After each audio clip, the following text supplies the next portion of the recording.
Good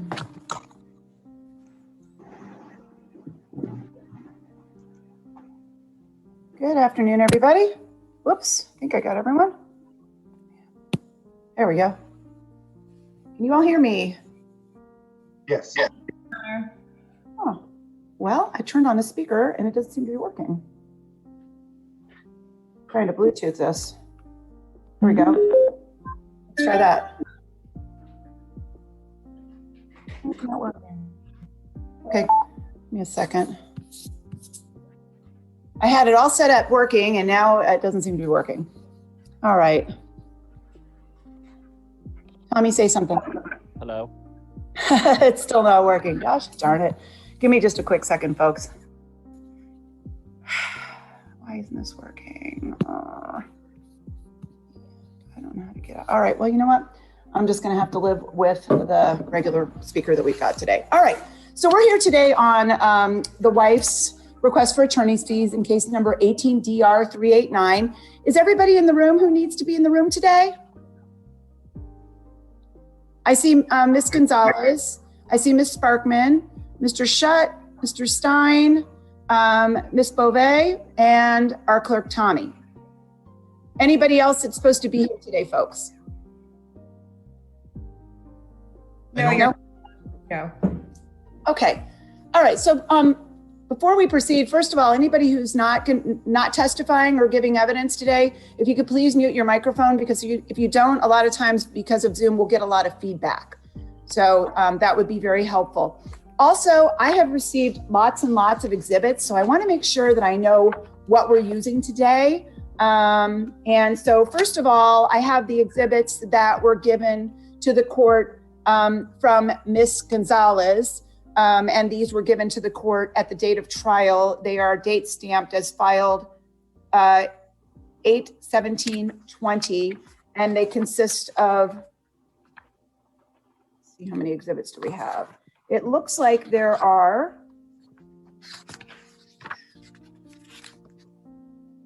1, 2, 3, 4, 5, 6, 7, 8, 9, 10, 11. There are 14 exhibits that were from Ms. Gonzalez. Ms. Gonzalez, are those all of your exhibits, ma'am? This is Mr. Stein here speaking for Ms. Gonzalez. I'm her attorney.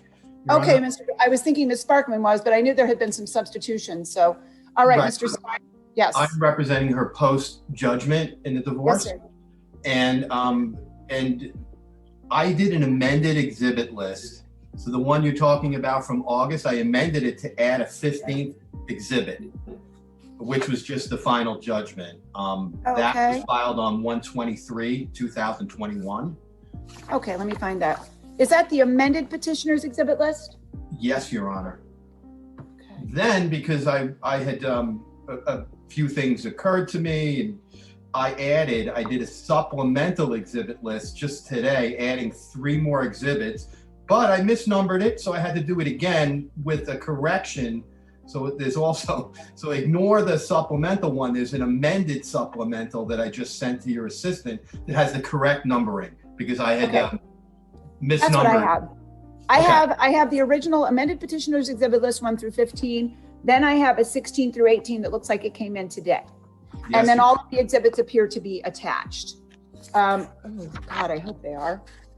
Well, the first page says petitioner's exhibit 15. So I hope they're not all backwards. Oh my goodness. They look like they are, I don't know what order these are in. I can resend them. I do have them in a format that's the right order. I'm not sure. Okay. Let me just see if I can figure this out. Oh, okay. It looks like my assistant put exhibit number 16 on top because that came in. That was my second batch, 16 through 18. She may have just given me 16 through 18. Let me see, that's 16.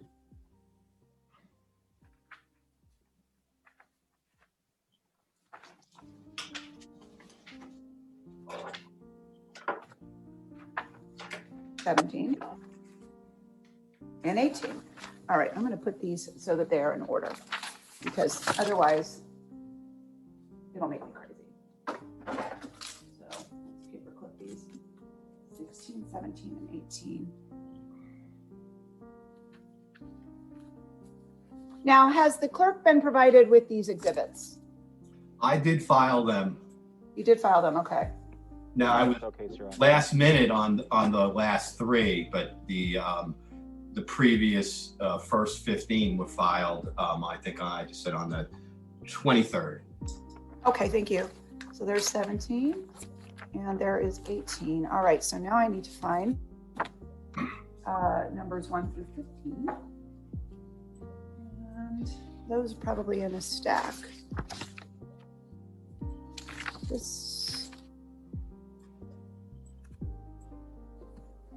Okay, the final judgment for dissolution of marriage is marked as Exhibit 15. That must be an old 15.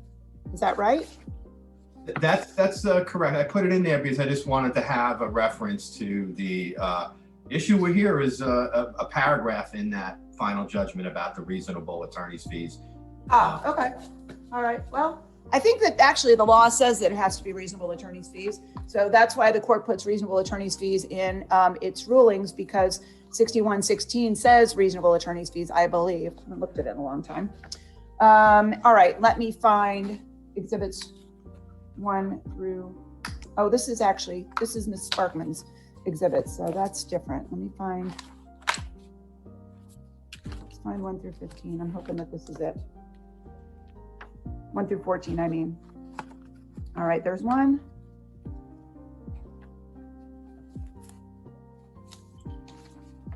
I may actually have all of it. 1, 2, 3, 4, 5, 6.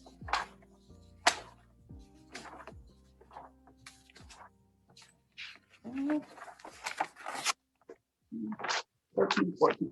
All right, so I have 1 through 14, and then 15. Let's see. 15 is the final judgment, is that right? On mine, yes, Your Honor. All right, thank you. 16 is, I've got 16, 17, and 18. All right, we're good to go. And I'm just gonna get rid of the rest of this because I don't need it.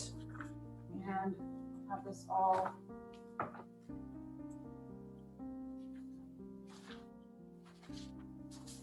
And there we go. Okay, got all those. Then I have a stack from Ms. Sparkman, it appears, that is numbered 1 through 13. And this is dated the 26th of January. And these are all your exhibits, Ms. Sparkman? Yes, Your Honor, they are. Thank you. Are there any other exhibits that anyone intends to present today other than Ms. Sparkman's exhibits and then the other exhibits from the former wife? Your Honor, Darren Shute on behalf of the husband. Yes. I have case law I can put on using the screenshot, but I guess that raises a question I have, because typically in these cases, the party who is seeking the fees comes in hand with their attorney, knowing what they're looking for. But in this case, I believe it was just prior to the trial starting, Ms. Sparkman wasn't allowed to withdraw, but she was given chargingly by the court. So I think there's a huge first question that has to be answered is, what is the court going to grant in fees? Because I think there's two standards on fees that are before the court. The first one being, what is the contractual relationship between the former wife and her former counsel, and what fees are owed there, because they may be different than reasonable fees. For example, in this case, the former attorney is in Tampa, would have to drive to Naples 3 hours and back to Tampa 3 hours, which may be a contractually obligated fee for the wife, but it's not a reasonable attorney fee for the law. And additionally, she may have agreed, I'm going to pay you to file motions, whether you win or lose. Florida reasonable attorney's fees standard. That's not a reasonable fee if you file a motion and lose it. There's case law that says the court shouldn't award it. So kind of like usually you have entitlement amount bifurcated. Court has made entitlement, but we have this odd situation where the wife is disputing the attorney's fees that the former counsel is looking for. And I don't know if that's going to conflate the hearing, because I have different arguments based on different legal standards than what the former wife's current counsel and prior counsel are going to argue, because they are looking at it from a contractual basis, where the issue of what the court awards based on its judgment, as the court noticed, is based on the statute and the Florida provisions as to what are considered reasonable attorney's fees. That's true, which is why I wanted to have this hearing. And I knew that Ms. Gonzalez and her former attorney were at odds, and I didn't know whether they would continue to be at odds after the hearing or not, but apparently they are. And this matter is becoming extremely stale. The case was tried, a long time ago, and I've been trying to get this attorney's fees motion heard.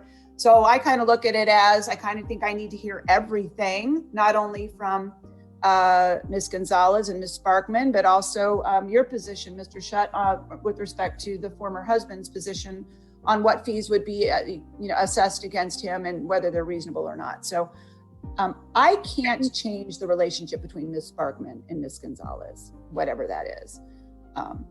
May I Ms. briefly? Yes.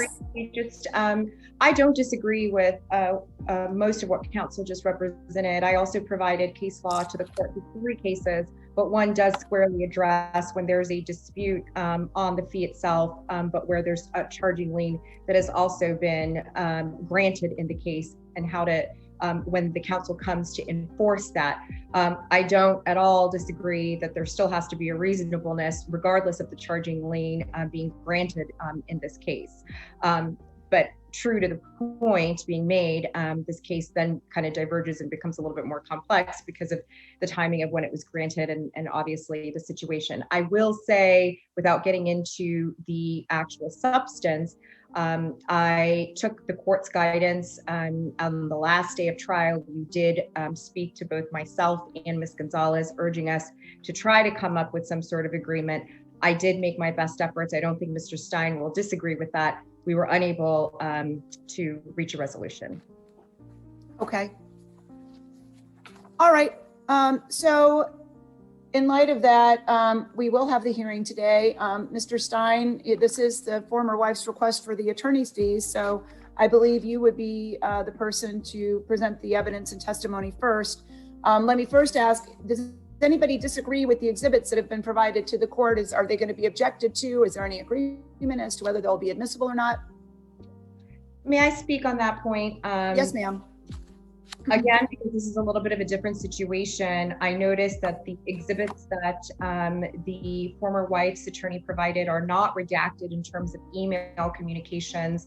My obligation is obviously different, regardless of the fact that she is a former client. So the exhibits that I provided are in redacted form. My question would be, if there becomes, which I'm hoping there's not, but if there becomes some sort of dispute on the content, and I think some of our emails are overlapping that we provided to the court. But again, mine are all in redacted form. I'm hearing background noise. I've at least taken it to mean that on the email communication subject matter of what the former wife has provided on her own, that there is a implicit waiver of attorney-client privilege related to those communications, since she's both filed them with the clerk and provided them to present at this hearing. Well, I would say that if the wife is planning to disclose attorney-client privilege communications, that would affect a waiver, because you can't have it both ways. You can't say I'm entitled to the attorney-client privilege and then present all the attorney-client communications without waiving it. I mean, I just don't see that that's just kind of how it works. If you disclose it, it's not privileged anymore. On those particular disclosures, wouldn't be right, on those particular disclosures, correct. Understood. Okay. All right, so Mr. Stein, you ready to proceed? Yes, I am. I'm happy to start. I know Ms. Sparkman had asked if she could go first. I'm happy to go first if she wants to. I would allow it if That's you okay with me too. That's fine with me too. Whatever your pleasure. I was just thinking that because she's the petitioner that you would want to go first, but Ms. Sparkman, if you guys have talked and you want to have her go first, I'm fine with that as well.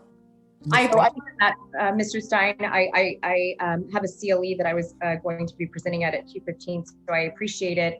My portion is going to be very short, but of course that's dependent upon either counsel's cross of my presentation or examination. Okay. Honor, if I may, please the court and proceed quickly with a brief opening. First of all, everybody who's going to give testimony today needs to raise their right hand and be sworn, including you, Ms. Sparkman, if you're testifying. You swear and affirm the testimony you're about to give will be the truth, the whole truth, and nothing but the truth. I do. Ms. Gonzalez, you're muted. You need to unmute your microphone. Yes, I do. Okay. Court will take notice that both Ms. Sparkman and Ms. Juliet Gonzalez have been sworn in. All right, Ms. Sparkman, you may proceed. Thank you, Your Honor. Thank you. Your Honor, as we've already mentioned and the court is aware, I filed a notice in motion of attorney's charging lien on February 10th, 2020. That notice in motion of charging lien was filed preceding the start of a final trial in the dissolution of marriage in the case number 18 DR 389 Gonzalez v. Gonzalez. The former wife, Juliet Gonzalez, was my client from the date of retention, which was by signing of the retainer agreement June 25th, 2019, through to the date of the withdrawal that the court ultimately signed in February of 2020. At the conclusion of that final hearing on February 12th, 2020, the court granted the charging lien to the extent that there were fees that were incurred and owed, and the fact that the charging lien statutory requirements were met, meaning the charging lien was perfected to the extent that it was legally permissible. It was encompassed within the signed retainer agreement within paragraph 4 and 5 of the signed retainer agreement that Ms. Gonzalez signed. It was also subject matter of several email written communications between my firm, my office, my staff, and also directly with myself, between myself and Ms. Gonzalez. Hence, that charging lien was properly entered by the court. The question here today, and my attorney's charging lien states, at the time that this was filed and entered by the court, the balance owed at the time of the filing of the notice was $27,075.80. That's contained in paragraph 4 of my attorney's charging lien. That is also supported by the itemized fee statement, which is in my paragraph, strike that, which is my exhibit 10 and 6 of the exhibits that were filed on January 26th.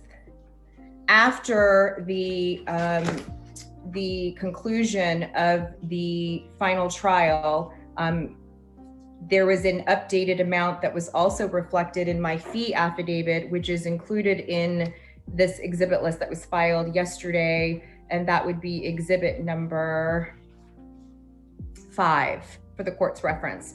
That fee affidavit was also attached to the notice in motion of attorney's charging lien has been previously filed with this court. The anticipated amount at that time that would have been incurred was a prospective request in the amount of $7,000. So at this time, as it stands, Ms. Gonzalez owes my firm a total amount of $34,075.80, and that's what I would be asking the court to award today. Ms. Sparkman, when was the order granting the charging lien? I just don't see it. There was not, and if you look at exhibit number 12 of my exhibits, I sent an email, Your Honor, after there was the entry of the final judgment, as the final judgment was silent on the issue of the granting of the charging lien and the setting of the enforcement, which is typically, at least in my experience, what I've seen. I inquired, as we did have a oral pronouncement by the court, and the email response was that the issue would be addressed when the fee hearing is scheduled. Okay, that makes sense. All right, thank you. Welcome. All right, you can proceed. So $34,075.80 is what you're saying she owes you, correct? Today, yes. Today, thank you. Okay. And that concludes my presentation, Your Honor. Okay. Mr. Stein? Thank you, Ron. I have some questions for Attorney Sparkman. And I'll try to be quick and brief. First of all, before you start, are we admitting 1 through 13, which Ms. Sparkman has provided to the court, those exhibits? I have no objection. Okay, so exhibits number 1 through 13 will be admitted. When I was rolling through mine and the one I was provided earlier, I'm not sure if it's complete. There may be pages missing. You're breaking What up. was previously He cuts out. Is anyone else hearing it or only me?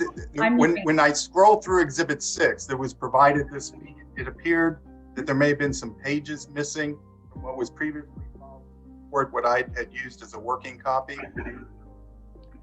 And that's the redacted invoice of the final amount owed. Right, it just seemed like it skipped a couple pages. I'd have to go back to it, but because I had numbered my pages and the exhibits aren't numbered. Okay, there's also a identical copy that just happens to be attached, and just to be in for purposes of completeness, on exhibit number 10, there was an email that was sent to Ms. Gonzalez with the invoice. So rather than just send the email or submit the email, I also attached that. So you should have that as well. Okay.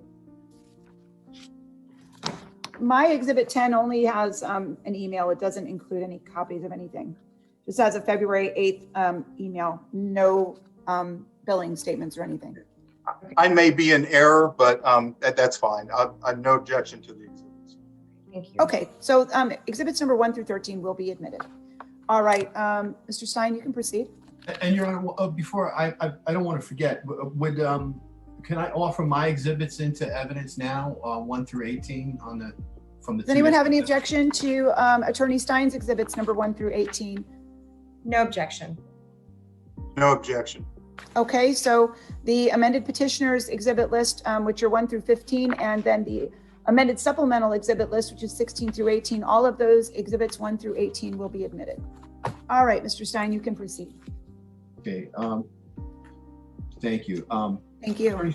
Attorney Sparkman, when you first were engaged by Ms. Gonzalez, was this a retainer agreement or a flat fee or something else? This was a retainer agreement. There's only one signed retainer agreement that I've ever had between myself, or my firm rather, and Ms. Gonzalez. And that's the retainer agreement that was attached to the charging lien presented in this case, and part of the exhibits that was signed June 25th, 2019. And was there an hourly rate involved? There was. What was that? There was, yes, sir. I'm sorry, I should ask it better. What was the hourly rate? $3.50 an hour. And were there other hourly rates beside that you mentioned? The paralegal staff hourly rate and any associate attorney's hourly rate. Okay, and did Mrs. Gonzalez pay you a non-refundable retainer with that?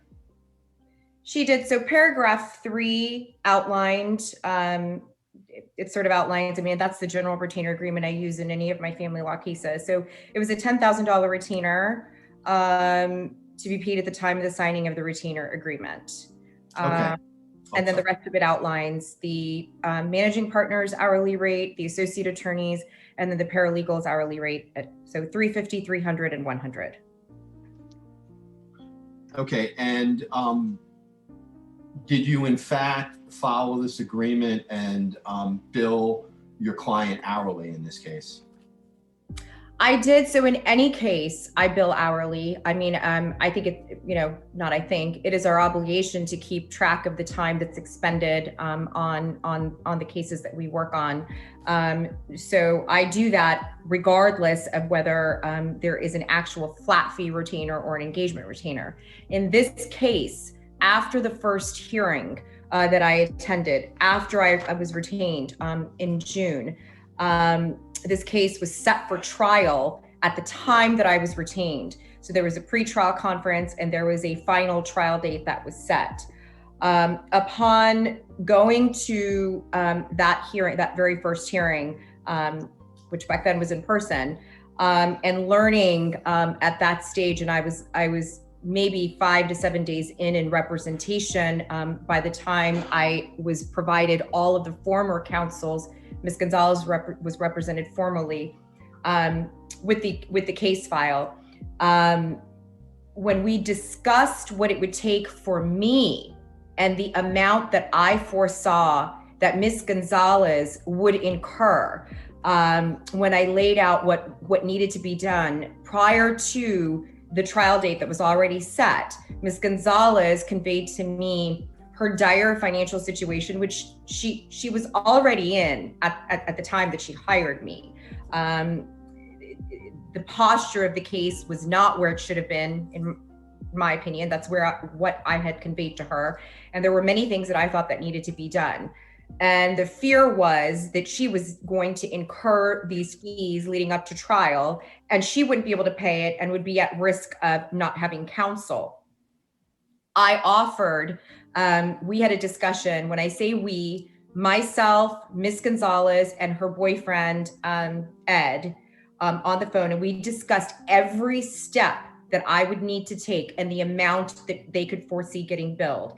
And in lieu of that, I offered a $25,000 payment to be made that would be applied to what was already paid. And so that would take us through to that trial. And I promised her, and I put that in writing to her, that I would not bill her between all the steps that I laid out of what we would need to do to get to the point of being trial ready. And I honored that. Unfortunately, and there are aspects that I can't get into because of attorney-client privilege, but there was a shift that had to happen, not by my volition, but by Ms. Gonzalez's own volition, that caused the trial date to be continued to this trial date that we ultimately had in February. Immediately upon that decision that was made to not go forward on that first trial date that was set, I notified Ms. Gonzalez in writing, had multiple phone conversations. If I were to do a screen share and just put in the email addresses, your Outlook shows you the number of emails. There are 575 emails between myself, my firm, my staff, and Ms. Gonzalez. Notifying her, not 575, notifying her, but we notified her repeatedly that we are going to revert to this hourly billing, or she needs to pay X, Y, and Z for us to continue. I was basically told, we will get the money, we will get the money. In a nutshell, I was told that I would be paid. I was told that they wanted to see a billing statement, that they could not believe that a couple of emails, I think if you look at exhibit number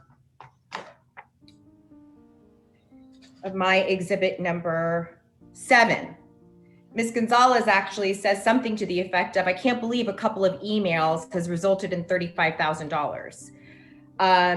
So, and I think my itemized billing statement shows the reality of all of the work that was done on her behalf. So going back to answer your question, there was a concession and a proposal that I made out of courtesy to Ms. Gonzalez after extensive discussions on the issue and after things that Ms. Gonzalez herself wanted to be done in preparation of this case. And there also came a point thereafter that a complete billing statement was provided showing exactly what had been incurred due to the lack of payment and Ms. Gonzalez's own lack of follow through. I just have a few follow-ups. You said Sure. a lot. So when you collected that first $10,000 as part of the retainer agreement, Does that get deposited into your operating account? Does that go into a client trust fund? How is that handled? How do you treat that? So typically all of my retainers, anything just goes into the trust and then we transfer it over. I mean, as a matter of course, if what you're asking me, so this case wouldn't have been any different. I mean, it's just an automatic. So the 10,000 went into your attorney, Originally would have gone into my trust, but at some point, yes, it was transferred to my Sparkman Law operating account. And then do you send her a billing statement before you make that transfer? I don't think in this situation I would have sent her a billing statement at the transfer. Is there any particular reason? I thought that was a requirement. No, I mean, my retainers usually spell out the time frame of when I provide quarterly billing statements. I also have a client portal in which the clients know that they can go on at any time if they log into the My Case, and they can see in real time what the billing is, what the transfers are. So, I mean, that's kind of how. Okay, so when was the first time you created any itemized billing, whether you put it on the portal or sent it directly to the client? What was the first time in this case? The first time the billing statement would have been created is the date. If you look at my itemized statement, I mean, the actual invoice is created, not invoice, that's not the right word. The statements are created on the date of hire so that, you know, no matter what's done on the file, My Case is keeping track of everything that's done. So it would be created on the date that the file was opened. Now, if there are things that are updated, for example, with text messages, it's not something that I'll be working, let's say, on a motion and have my case clock running at the same time. So text messages, I would gather whether once a week or every 2 weeks or 3 weeks or whatever it is to go back and itemize all the text messages or emails if I'm doing it by my phone. Okay, so in looking at your Exhibit 6, if everybody can refer to that, I'm reading that it says at the top there's an invoice date of February 8, 2020, and the billing time entries begin April 23rd, 2019, and they continue on for looks like months of billing until I believe the next statement. It looks like it goes up until February. So is that your normal practice to do the billing in that manner? The invoice date will show that invoice date, the date that you printed. So if I were to go on right now to print an invoice, it would show today's date, but that doesn't mean that that's the date that the invoice is created. Okay, if we look at Exhibit 4 of my exhibits, and I just have to find that real quick. Do you see that, Attorney Sparkman? Do I see your Exhibit 4? My No, Exhibit 4, which is an email between you and this other, it looks like an assistant, and Ms. Gonzalez. Do you see that? I don't have your emails up because I think I'll have to leave the screen here. Can you share your screen? Or I could pull it up on my phone. Yeah, I'm not good enough to share it yet, unfortunately. Okay, give me a second. I will pull it up on my phone so that I don't lose you guys on the screen. Is that okay? Yeah, it's fine. Fine with me. I mean, you could read it. Okay. So I've already accepted all the, yeah, go ahead. Okay, so I'll try to read the pertinent part without skipping it. So start. Sure. It's from you, it appears, and essentially it's to Ms. Gonzalez, and it says, quote, "As I explained to you on the phone, I've been representing you for approximately 10 months. What your fees paid for have been 10 months of representation. You were not billed during this time due to your flat fee." So can you explain what that means in the context of what we've been talking about? Yeah, I mean, I just said it. We entered into the agreement in June. I went to that first hearing. She was represented by former counsel.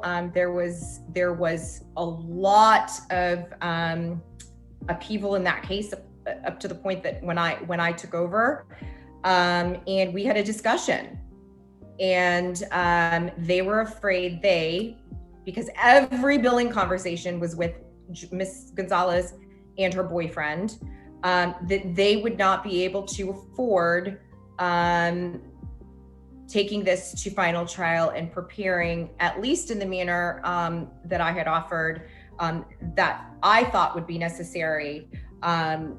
The getting the depositions completed, the forensic evaluations. There was many things that we had discussed, and as a result of that discussion, they both agreed, as did I, that I would suspend billing to prepare for this trial that was set. I included that order. Also, it's exhibit number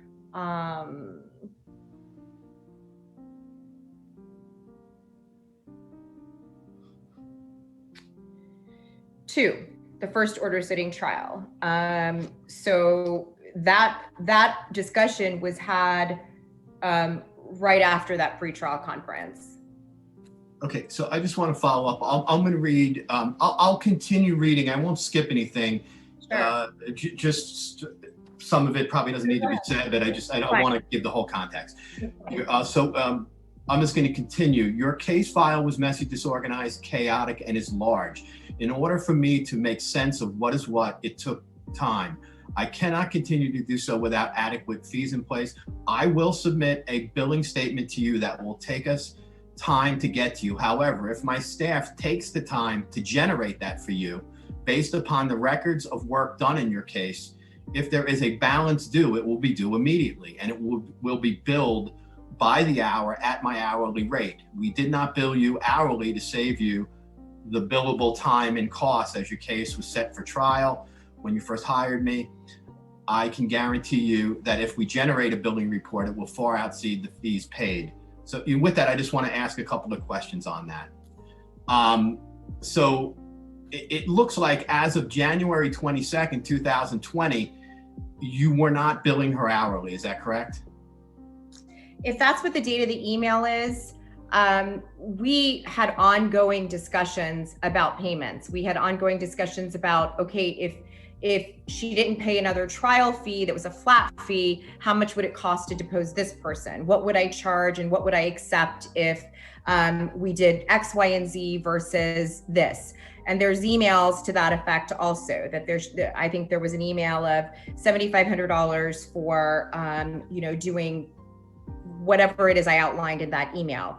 On that date, when I say generate, Miss Gonzalez was adamant that there is no possible way that she had incurred that much in fees or that she should pay any additional fees. So my responses to her were that, yes, I was still honoring the $25,000 that I had originally offered. I had honored that, but she had not paid from that date that trial was continued to the date that I wrote that email. There was no funds that were paid for any work that was continuing to be done. And she continued to ask in what method, if I would accept this flat fee towards this, and if it was a billing, would I accept a payment plan on the billing? So that email was sent essentially to say, or my intent was to say, there is going to be a balance due. And once you receive that billing statement, I do expect that balance is paid. And I mean, that's it. I understand. So, and what I'm trying to get at, I'm going to go back. So that initial $10,000 was paid. Yeah. That was a part of an hourly plan, correct? Yeah, I mean, yes, it's the billable retainer. It's the only written agreement that we ever executed between us. And yeah. She paid that $10,000? She paid the engagement retainer, yes. Okay, and then there was, you spoke about a $25,000 fee. That fee, did she pay it? The flat fee right after 25,000. at the pretrial conference for the trial, yes. And that was a flat fee, and there's no written agreement with that? We did not enter into, the retainer agreement stood. This was just, she did not want to go over a certain amount in fees. She was afraid of incurring 50, 75, 80, I mean, she was afraid of getting billed on an hourly basis. If you read my paragraph 3 of the retainer agreement, I mean, it states that should additional legal services be required beyond what is outlined in this retainer or what was discussed, additional fees will be required. We will keep you apprised of any situation we may feel that may cause you to accrue more legal fees outside of what is outlined here. So, you know, we discussed this, and, you know, she was, I think it would be not in dispute that at all times from the date that she hired me to the date of the trial, she was in financial distress and was concerned about it. And she was borrowing those funds to pay her legal fees. So I offered that, and those payments, to my knowledge, came for the trial fee, came directly from Ed. And then at some point, you know, they continue to add on, you know, again, without getting into the attorney-client privilege of the reasons that trial was delayed, you know, by request of Ms. Gonzalez. So essentially, you know, I was asked to continue to do work and prepare for trial, not asked, demanded of, and they didn't want to pay. I understand, and I'm really trying to focus in on, and if I'm repeating myself, I apologize, but the initial 10,000 is part of a retainer agreement. It goes into the client trust fund account. It's in the amount of 10,000.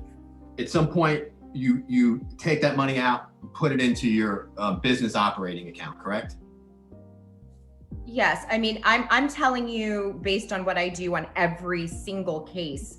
So on this case, you know, I'd have to go back to look on what date did I deposit it into my trust, but this is a non-refundable engagement retainer on which then I bill. And yes, I mean, the okay. agreement. And did you take that money from your operating account and put it into your trust account before you sent her any billing statements, any itemized billing statements? Did I take it out of my operating and put it in? Did you take it out of its client trust account and put it into your operating account, your business operating account, before you generated any itemized billing statements? I can't tell you on the date that I made any transfers. Okay, and as far as that $25,000 payment, that would have went directly into your operating account because that's a flat fee? You know, that's a good question. I have to tell, as a matter of course, I put everything into trust just as a tool of making sure that I'm keeping everything tracked. So I would imagine so, but in this case, there was not a separate flat fee retainer agreement. So I cannot tell you as I sit here for sure if I deposited the 25 into trust or if I deposited into an operating account. I cannot tell you. And so then, is it fair to say if you did it, you wouldn't know when you did it? Would I know the date of the deposit? No, sir. I wouldn't know the date of the deposit. No. Okay. And when I refer back to your exhibit number 4, tell me if it's fair to say that this is are you speaking here about converting her from a flat fee back to an hourly rate? My exhibit 4. On the notice of purging lien? Your exhibit 4, the Ray says need to answer and counsel these questions at the top. Do you see that? So is part of the substance of that that you are talking about the possibility of taking her off a flat fee and converting her to hourly billing? The flat fee agreement, the flat fee agreement was only for that period of time for the trial that was already set. That is it. So the only other retainer agreement that we have ever had between my firm and Ms. Gonzalez is the retainer agreement that she signed. That's it. The temporary pausing of not billing her was just a courtesy between her and myself. That was it. Okay, I'm going to read it. I read this before, but I'm going to focus on this one sentence, and you can explain if this is consistent with what you're telling me. We did not bill you hourly to save you billable time and costs, as your case was set for trial when you first hired me. Okay, so was that statement true at the time you made it? That I did not bill her hourly because the case was set for trial? That is a true statement.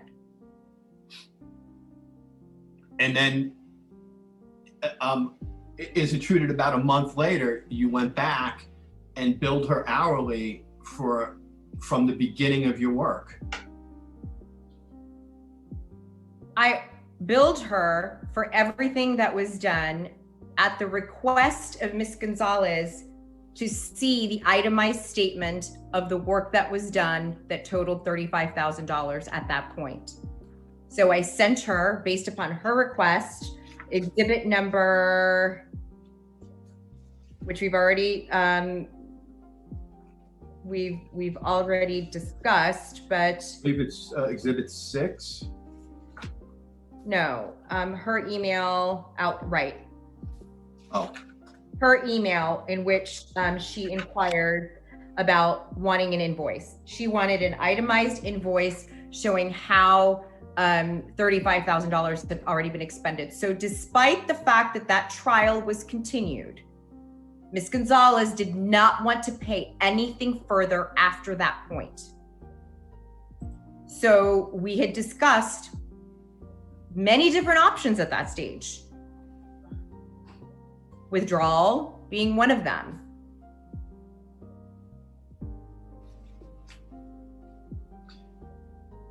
okay. And so, and I guess what I'm having trouble with is just understanding, this started off as an hourly.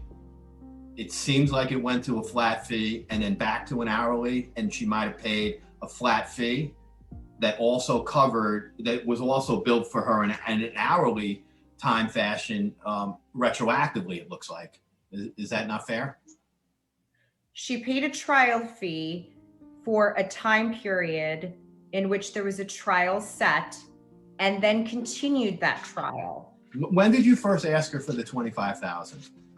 I can't tell you the exact date. When you asked her for that $25,000, did you tell her, was it for a trial fee and that we would continue billing you hourly? And I didn't ask her, sir. I didn't ask her for the $25,000. We had a very lengthy discussion with me outlining what it was going to take for our trial preparations and the billing that she could see or should anticipate leading up to that trial. We had a discussion and in which they then asked what I could do for them financially. So this is what we came up with collectively. And I offered the $25,000 for the preparations leading up to that trial that was already set. Was it including the trial or was it only for preparation? It was including that one day of trial. And is there anything in writing saying what that $25,000 covers? I think that even in your emails, she references the trial. So, I mean, it's there in your email exhibits. She says, I thought this was for the trial. I thought this was for the trial. And we continued to point her back to, yes, it was for the trial that was already set. But again, like I said, I did not engage into a separate or amended retainer agreement. And when I change my retainer agreements, or if some aspect of the retainer changes, we amend it. such that the former retainer agreement would no longer stand, and there is a clear retainer agreement between the client and my firm. I just want to make sure my client's not getting double billed, because it looks like there's this $25,000 payment that's agreed upon, and I'm not sure. I still can't tell. Is that in addition? Are you still billing her for everything you do hourly, and this $25,000's on top of that? So I provided a final billing statement to Ms. Gonzalez upon her request that showed all of the work that was done. When you apply her $25,000 that she paid, there was still an excess of $25,000 that was incurred. So she's not getting double billed. I applied her payments.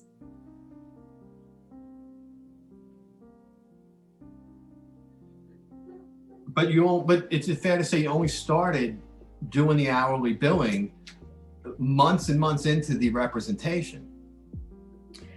I don't know how, when you say you only started doing the hourly billing, the statement. What's the date of the first invoice that you generated? That I'd have to go into my case to tell you. I mean, when you say generated an invoice, again, if I printed it out today. I can remember in the email that's sitting in front of me here, the one that's your exhibit 4, it says that you hadn't done any invoice generating as of January 2020, and you were initially retained back in June 2019. We didn't hourly bill her, correct, based upon the agreement that we had. And there's nothing in writing, right? There's no agreement in writing. Well, I mean, she references it. I mean, there's not a signed agreement by either side, no, but we both reference that.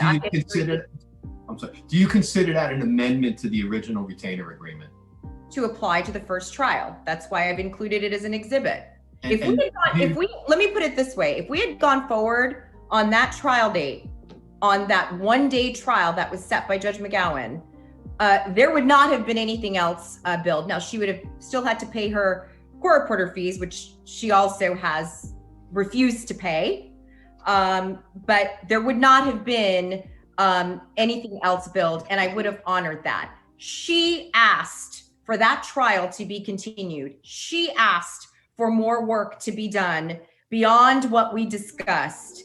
And, you know, obviously the rules that bind me, I can't produce 575 emails to show all of the excess, what she and her boyfriend continued to pile on. And I'm not asking you to get into that, but really, my next question is, is it part of your custom and practice to amend retainer agreements not in writing? This amendment was an agreement as a courtesy, which, let me tell you, I won't ever do again. I won't offer something like this as a courtesy to a person because she took advantage. But to your question, when we actually do a substantive amendment that is going to apply for the duration of the case, I write a new retainer agreement and the client signs the new retainer agreement. In this instance, it was purely a sympathetic act on my part where I agreed to accept that amount to go to that trial. And let me tell you, it was her boyfriend who negotiated that entire, the amount and the terms of it. So. And could you tell me what the total amount of fees that you charged this client? Not what she paid you, not what she owes you, the total amount. That's reflected on my billing statement. What's charged on my billing statement and on the attorney's fees affidavit. Okay, so maybe we can turn to the attorney's fee affidavit. $53,675.80 were the fees incurred to the date of the filing of that fee affidavit. $53,675.80. Okay, And so when it says summary of total costs, there's another number, 86,276. What is the difference between those two numbers? What, I'm sorry, that's not a good Can I question. have What one do you second? subtract? Go ahead. No. Can I have just 1 second? Sure. The person running the CLE is texting me. I'm going to tell them that I Okay. I'm going to withdraw second. that I'm just question and ask it in a different way.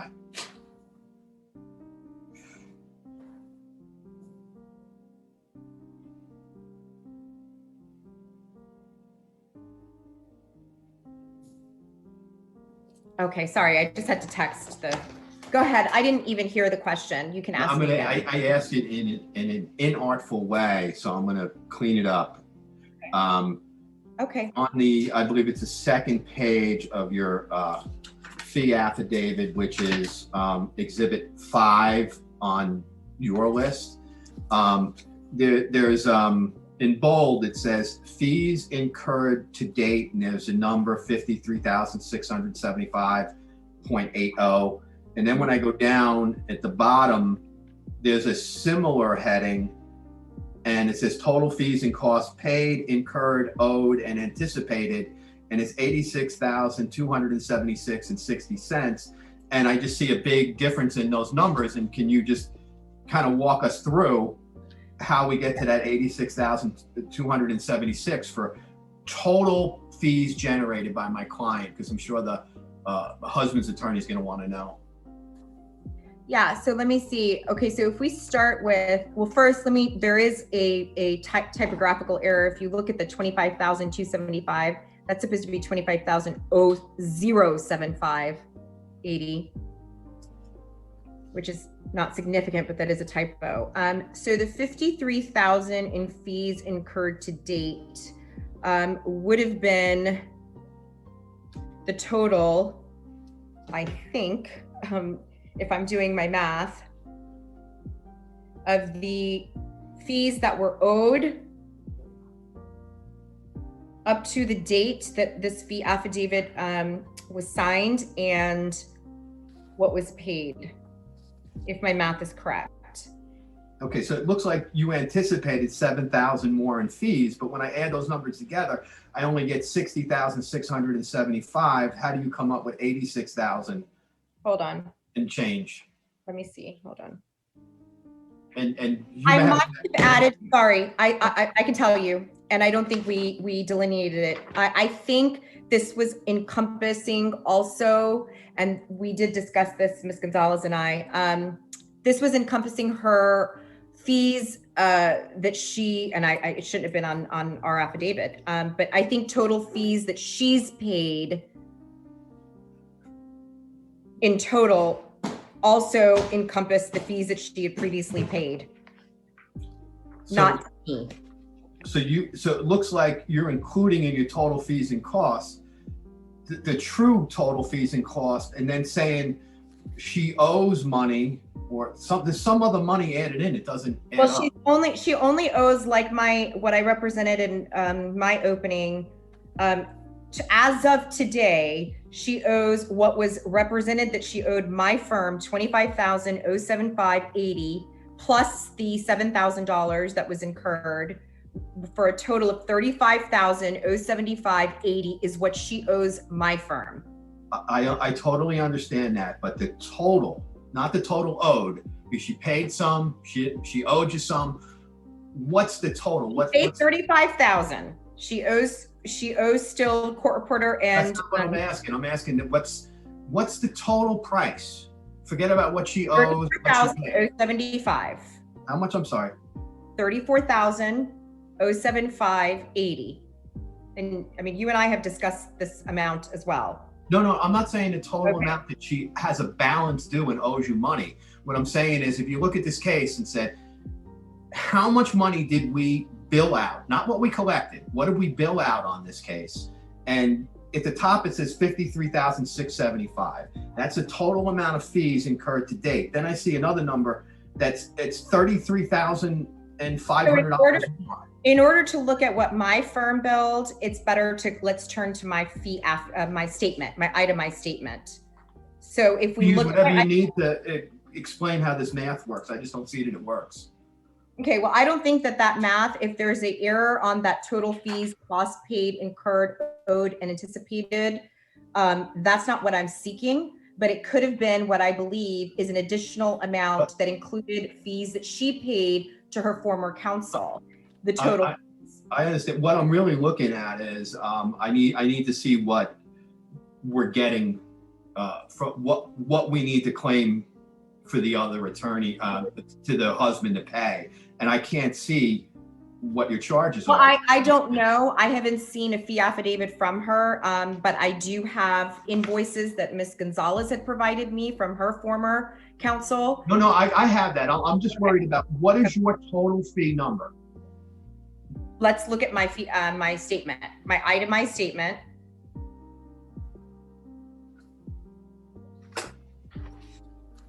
And would everything be on the itemized statement, or would there be like an extra 25,000 in flat fee that's not included and we'd have to add that on? Everything is included on my itemized statement, but for the prospective fees that are outlined on my fee affidavit that were incurred with me representing Ms. Gonzalez during the final hearing.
Do you have it in front of you? Which document are you speaking of? Your itemized billing?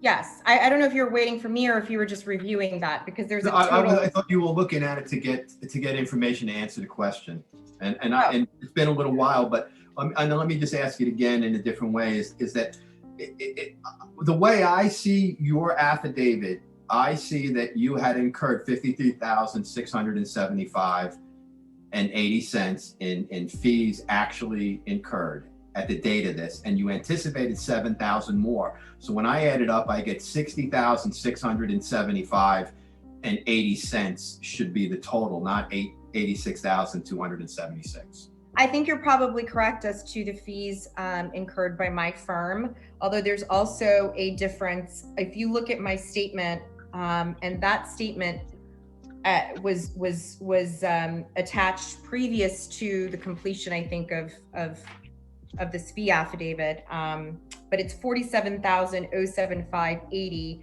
When you ask me the question, the total amount billed only by my firm, that balance would be 47,075.80. So, and that's according to my my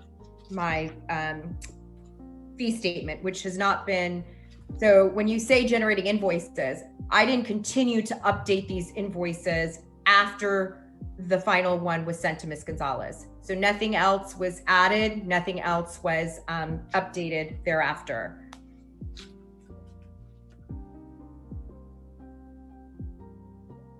Okay, so would you be able to tell me, after reviewing everything, could you give me a hard and fast number of everything, the total amount that your firm billed for representation costs to my client? The total amount billed, 47,075.80. And I'm going with my number on my itemized statement that reflects everything that was done in this. Okay. And I'm just not sure how to reconcile that number with the numbers on the affidavit, do you see that your attorney affidavit is consistent with the information you're telling us, or is it inconsistent? I see that the current owed is correct and consistent, other than that the typographical error. This 2 that should be a 0. The 25,075.80 is an accurate figure. Okay, I understand that. What about the other figures? I can't tell you. I have a recollection of. I just want to make a point, because the point being is, that would be a balance, and you would only have a correct balance if the total was correct. And also you knew how much she paid, and that number was correct. Her payment was $35,000. She did not pay anything in addition to $35,000.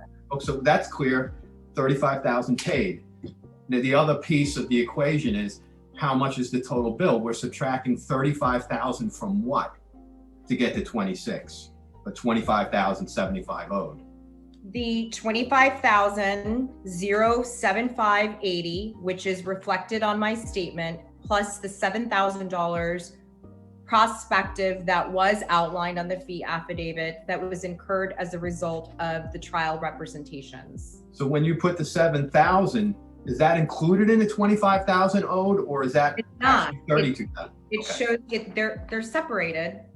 Current owed to date, $25,075.80.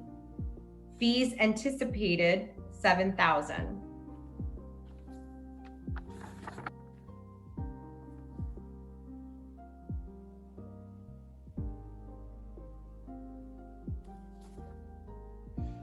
Okay, so correct me if I'm wrong, but I think the math works out if we add things up incorrectly.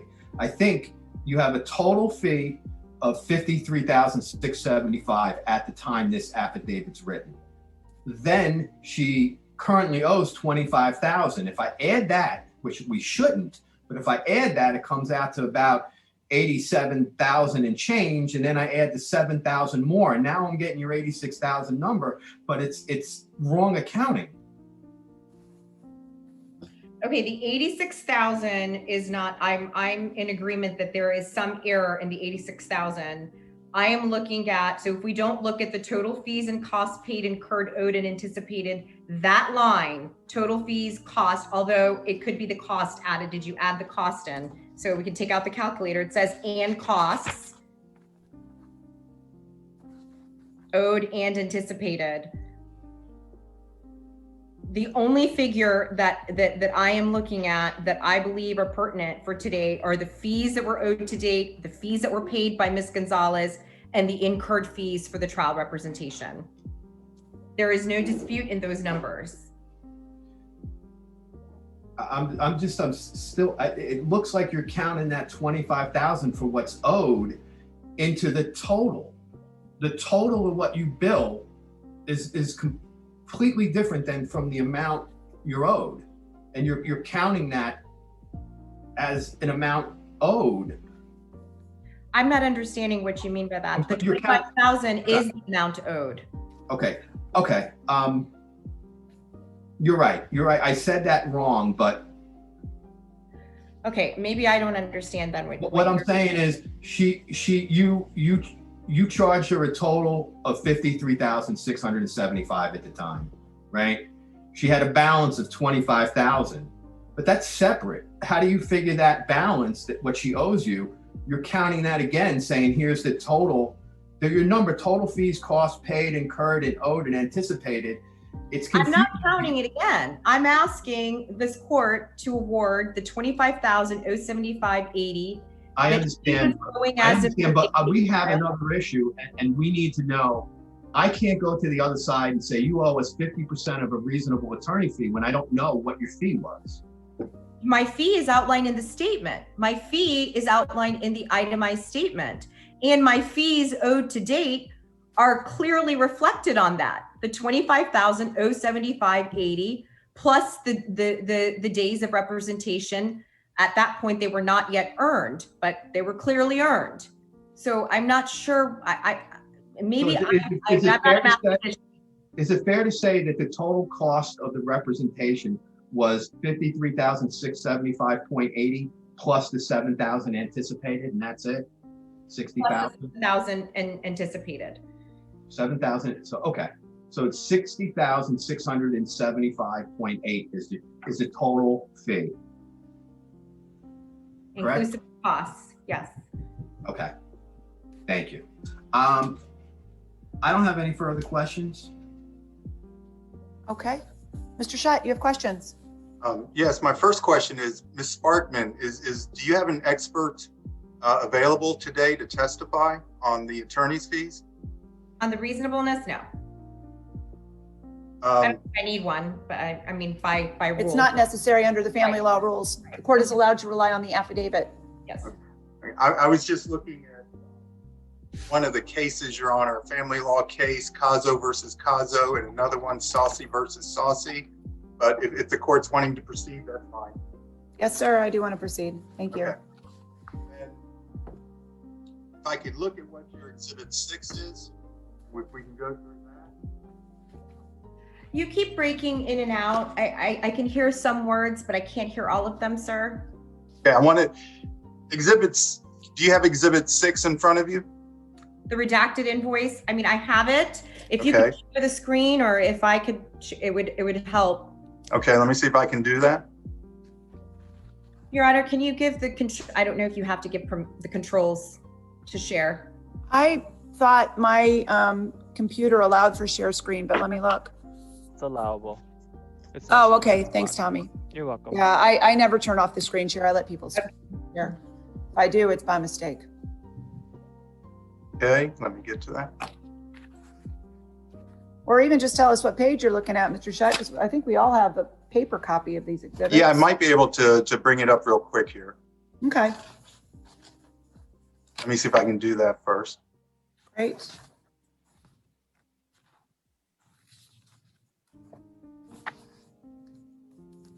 And can you see that? Yes? Yes, I can. That's Okay. perfect. Thank you. And okay, and this is the basis, your detail of the attorney's fees, is that correct? This is the statement, yes. Okay, so as we go down, Okay. look at page 1. The first entry you have is for legal services, $140.4. Yes. Okay, and it says email to client with a retainer agreement and attachment scanned. Is it your position that is not a clerical task performed by you where it's scanned, printed, saved, and copied to digital? I mean, it could be clerical, absolutely. I mean, I'm not disputing that it couldn't have been. And what is your understanding of what is permitted as a reasonable attorney's fees with regard to an attorney performing clerical duties? Oh my gosh, I have not been asked that question. I would be feigning if I said that I can tell you specifically what everything is that's included. I'm going to leave it to the court's deference. Okay. And Judge, I would like to address that standard after we do the questioning, because I have case law I provided prior to the hearing to opposing counsel. I'm aware of the standard, sir. Okay, thank I don't you. know if any of you guys knew this, but I was a practicing family attorney for 25 years prior to taking the bench. I know you guys probably are aware that I mostly sit in criminal court, but I was a practicing family attorney. So I'm pretty familiar with most of the case law, maybe not the most recent case law, but I've done several fee hearings and I think I'm aware of the difference. And I will say, Mr. Shute, is it Shute? I don't Shoot, want to. that's correct. Okay. If your question was specifically on that, I can't tell you. On a general basis, of course, I know that, there's certain things that are just not going to be awarded in terms of reasonableness. I'm perfectly, I have no, I mean, a lot of this we could probably even stipulate to. I'm not disputing that there's certain things that are going to be either reduced or stricken if the court feels that it needs to be. Okay.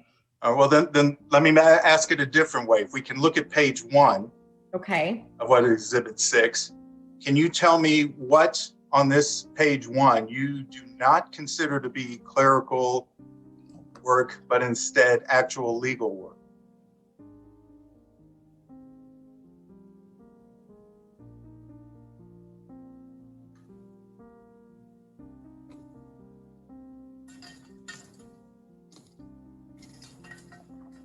Of the highlights, Of anything on there? What would be purely legal Well, these- work? For example, I would argue that putting something in a digital file is clerical. but there are other things that are done within that entry. So, and this is billed at a mere $100 an hour. I mean, this is hard copy of clients' correspondence, multiple emails, draft emergency motion on behalf of client, draft of proposed order is not clerical, particularly not in this case, draft of emergency motion to continue hearing and sent to SNS, which is done again at $100 an hour, SNS being me for review and edits. That's not clerical. E-file and e-serve, wife's emergency motion, multiple phone calls to client and JA Crystal in regards to case. That's not clerical. And, you know, just to note, I mean, the specificity of the time that's expended is also on some of these entries, 3:15 and 3:18. So 2 phone calls. So other than the first one, the retainer agreement that was drafted by me and sent, which I think it could be reduced to 100 according to the law, but that is clerical. Doesn't look like anything substantive, other than perhaps what my initial email might have stated. Everything else to me is substantive work. Okay, so who is IF under the entry? My paralegal. Okay, are you aware of what statute 57.104 provides? Of attorney's fees based on paralegal work? You'll have to tell me specifically. I mean, you can read it. Okay, so when it says create a full file and open digital file, is that non-clerical work or clerical work? I'm not disputing that first entry. No, I'm talking about the second entry, which is the first entry for IF. I guess we're going to have to go through these one by one, because to me they're clerical. If I give it to my assistant, it's clerical, but you're not answering the question. Is creating a full open digital file clerical work or legal work? Line item 2, yes, I think that's clerical. The line item 2. Number 3, update of digital file and hard copy file with client's correspondence, multiple emails. Is that clerical work or legal work? Legal. I went through all those. I mean, we can certainly take the time to do that, but I went through all of those. I do find all of the ones that you've highlighted to be substantive. No, you gave me a gloss over. You didn't answer and give me specifics. So going back, I'm going to ask you again. Update of digital file and hard copy file with the client's correspondence, multiple emails. Is that clerical or legal work? Legal. So updating a digital file and hard copy you believe to be legal work? That entry is legal. Okay. Draft emergency motion on behalf of clients. What was the outcome of that hearing? I couldn't tell you.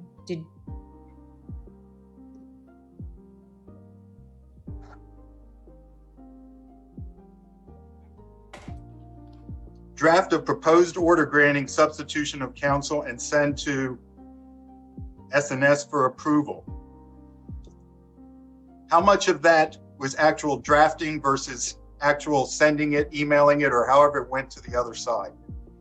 I couldn't tell you.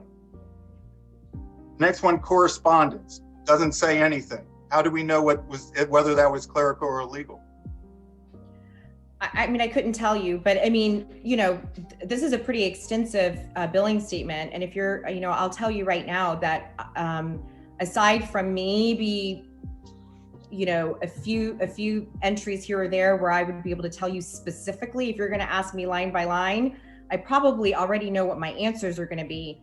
Well, that's fine, because you're today asking for $40,000 or $30,000 or $50,000. I don't know. I would expect that if you're asking for $40,000, you would know exactly what you're looking for. Going to the next one. I've been Draft of emergency motion. I've been looking. Is this the same one? If I may. Or is it a double entry? It's on the same day, May 1st. If I may speak, this has been before the court and filed with the court, this statement, since last year. So, I mean, I certainly could have been deposed on it so that I could have brought the copies of every single emergency motion and every single draft, along with the outcomes of every single emergency motion. But today, as I'm sitting here, if you're asking me for specifics on each line item, I'm not going to be able to tell you. And that is not because I'm trying to be evasive or not give you the answers. Well, this is the second time this matter was set by the court for hearing. We're here today on the second time, and a deposition is nice to provide me information, but you're here asking the court to award you a sum of money, and I'm not getting real answers. Going back to those two line items on May 1st, draft of emergency motion, are they the same or different? And I'm sorry, I'm not looking. Is it the same one as on 429? I couldn't tell you. I can't tell you on any of these with specificity. So I'm just telling you again, right now, I cannot tell you other than what's contained within each of those entries. Well, the last one, e-filing and e-serving a verified emergency motion and telephone calls with the JA. That's clerical work, correct? Multiple phone calls to the client in JA. I would appreciate you not leaving out things and reading the entirety of what that entry is. Okay, so that's clerical work, correct? No. Performed by the paralegal. If you believe that phone calls to a client in a family law case is clerical, then you and I have a completely different interpretation of what zealous representation is. Is your paralegal providing legal advice to the client during these phone calls? Or is she simply scheduling the matter? You don't have to provide legal advice in order to be doing a paralegal service. No, but to get attorney's fees for that, under 57104, they have to provide non-clerical, meaningful legal support to the matter involved and who are working under the supervision of an attorney. So scheduling a hearing is not meaningful legal support. That is not scheduling a hearing, sir. You are misrepresenting my statement, and I don't appreciate that. It clearly states multiple phone calls to client and JA in regards to the case. How are you going to sit here today and claim that that was not meaningful legal support? So when the paralegal talks to the client on the telephone, they're providing legal information and support to the client? Is your paralegal available to testify today? Did you subpoena her to testify today? No, it's not my hearing. I'm not the one seeking money. You're like a plaintiff. You have to produce your evidence under Florida law, under the case law. It's your obligation to present your case, not mine to prove a negative.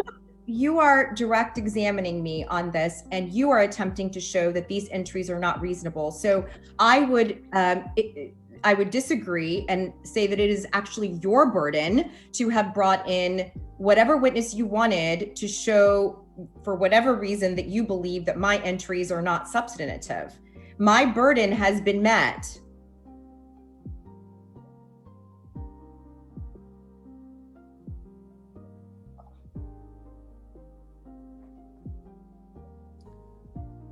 Well, Ms. Sparkman, there is a case out there, Coriat versus Coriat, 2020 Westlaw 6302420 out of the 3rd District.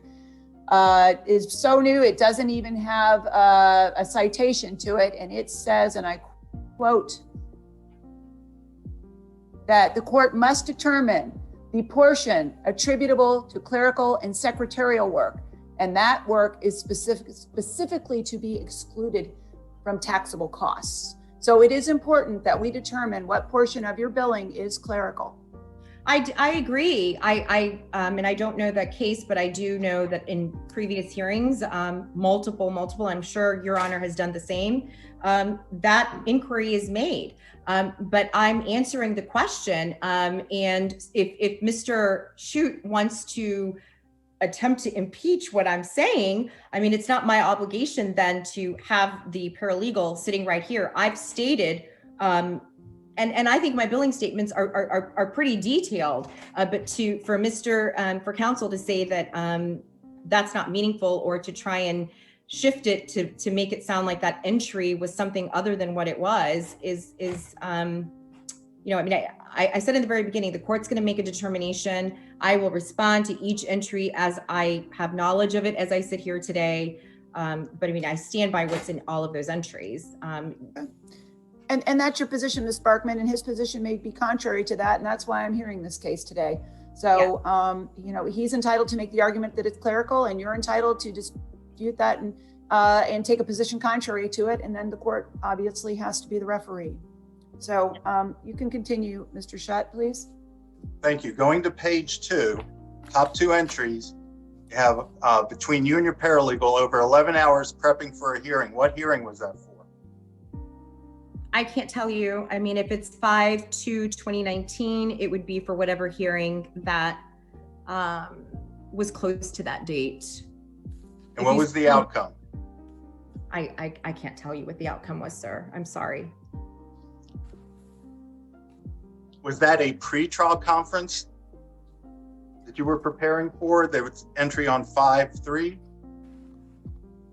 It could be. Okay. So you and your paralegal spent 11 hours preparing for a pre-trial conference? Well, it says, sir, again, I know you like to read part of things, but it says attendance for hearing, PTC, and other motions, Collier County, preparation for hearing and travel time, courtesy waiver of all mileage and gas cost incurred. So, right, but you've already testified you don't even know what motions they are, so I didn't bother to ask. well, there were motions. So if you wanted to question me on them, you've highlighted this, so you clearly knew what you were going to ask me on. But I specified in this entry that there was a PTC and other motions. Do you know what the Florida standard is on awarding attorney's fees on motions when you're not successful?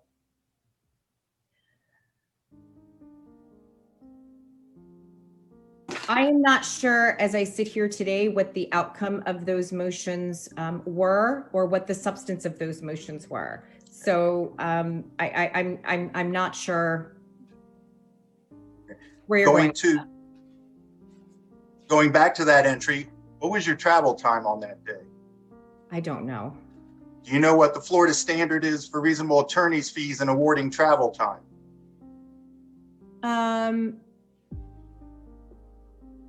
I don't know off the top, but it looks like we waived it. I know it says courtesy waiver of all mileage and gas, but I think we waived it. I would not have charged. I'm not sure. I can't remember what we did on that day. I'm sorry. You don't have any breakdown of travel time versus actual in-court time available to you today as we testify? No, I don't. I just know that we waived something, and I remember Ms. Gonzalez and I having a discussion that I wouldn't charge her for the gas or the mileage or something of that nature. May 6th, correspondence, 3.6 hours. No detail of what that's for. But it's $1,260. We don't know what it's for. Do you know what it's for? That's very odd. That's completely empty. No, sir. I mean, it's empty. So I'd have to go back. I just made a note of that.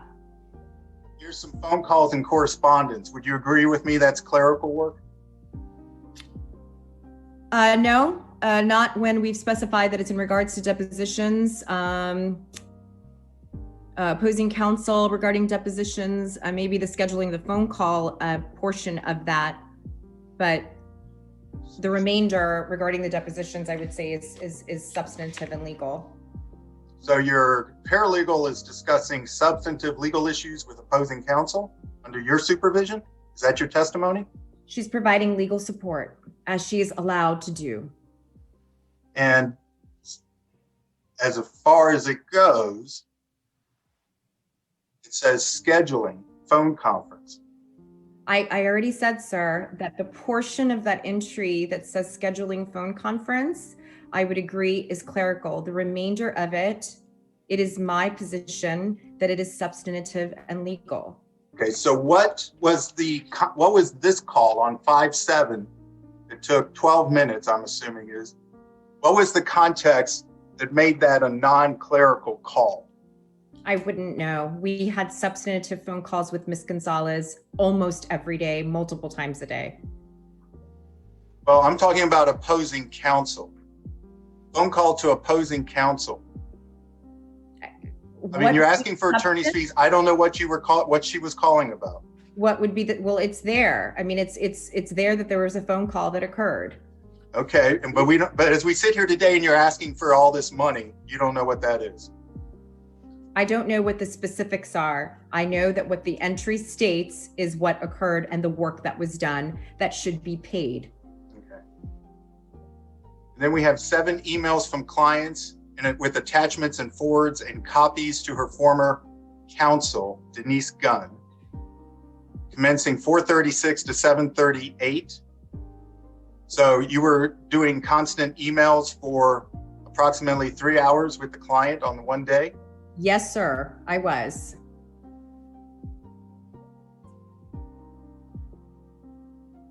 Phone call with JA with 1.8 hours. You spent almost 2 hours, or I'm sorry, your paralegal spent almost 2 hours on the phone with the JA? If that's what she put, that's what she did. Like I said, this case was never non-complex, simple or easy. Well, what legal matters was your assistant discussing with the judicial assistant for almost 2 hours? I can't tell you what occurred on that date. I know that if she entered that there was a call that was made with the judicial assistant. That was work that was done that was taken away from other client files. Do you know if she was on hold during that time? I don't think Working on other things? I don't think she would be on hold for 1.8 hour or 1.8 of the time frame that she put in. I can't tell you exactly what it was for, but it looks like there was another hearing coming up, so I'm sure it was regarding a hearing.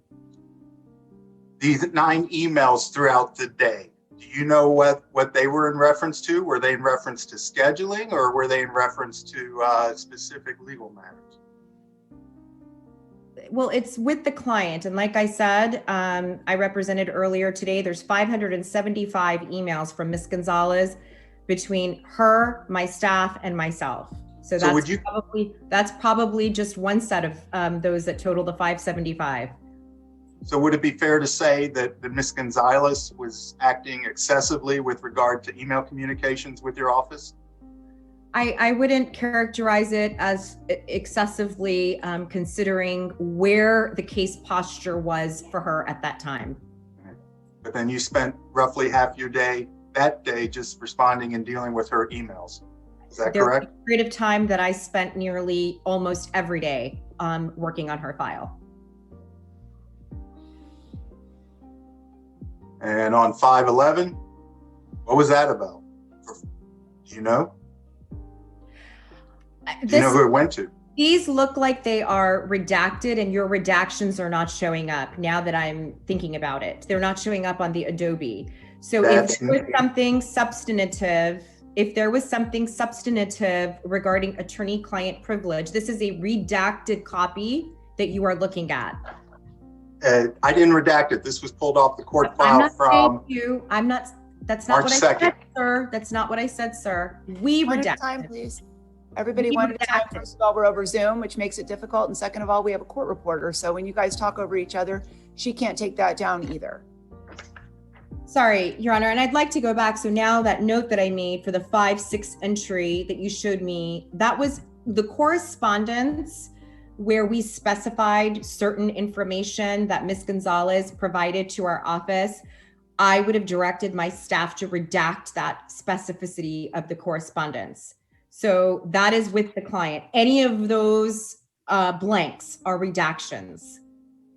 So neither I, anybody else, the court know how 3.6 hours got billed that day, correct?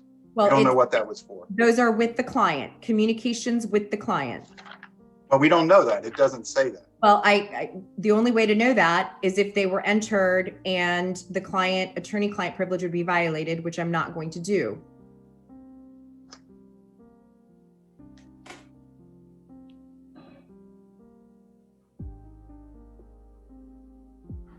I don't even think I'm allowed to provide those in camera to the court. I mean, the invoices have to be redacted.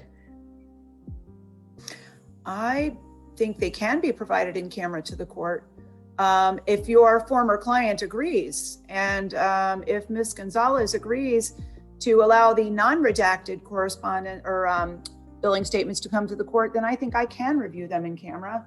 I would be happy to provide them if she agrees to waive it. We have a complete unredacted copy that has direct information from Ms. Gonzalez. So I'll be happy to do that if we get it on the record that she waives attorney-client privilege as it relates to the entirety of the billing statement, no matter the subject matter that might be conveyed in those entries. Mr. Stein, you want to discuss that with Ms. Gonzalez to see whether, I'm sending her a text. I may need to speak to her. okay. Well, you know what? Right now would be a good time to take just about a 10-minute break anyway, because we've been going for about an hour and a half. And I just need to check in really quick with my judicial assistant because I have a bunch of stuff scheduled in the morning. I want to just make sure I've got all my stuff ready for that because she leaves at 4. So let's break until about, it's like 8 after. How about 20 after? And we'll come back. And then that'll give you a chance, Mr. Stein, to speak with your client about the issue of whether she'll agree to allow the non-redacted billings to be submitted to the court in camera. Thank you. Will do. Okay, thank you. I'll be right back.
I'm back a little bit early.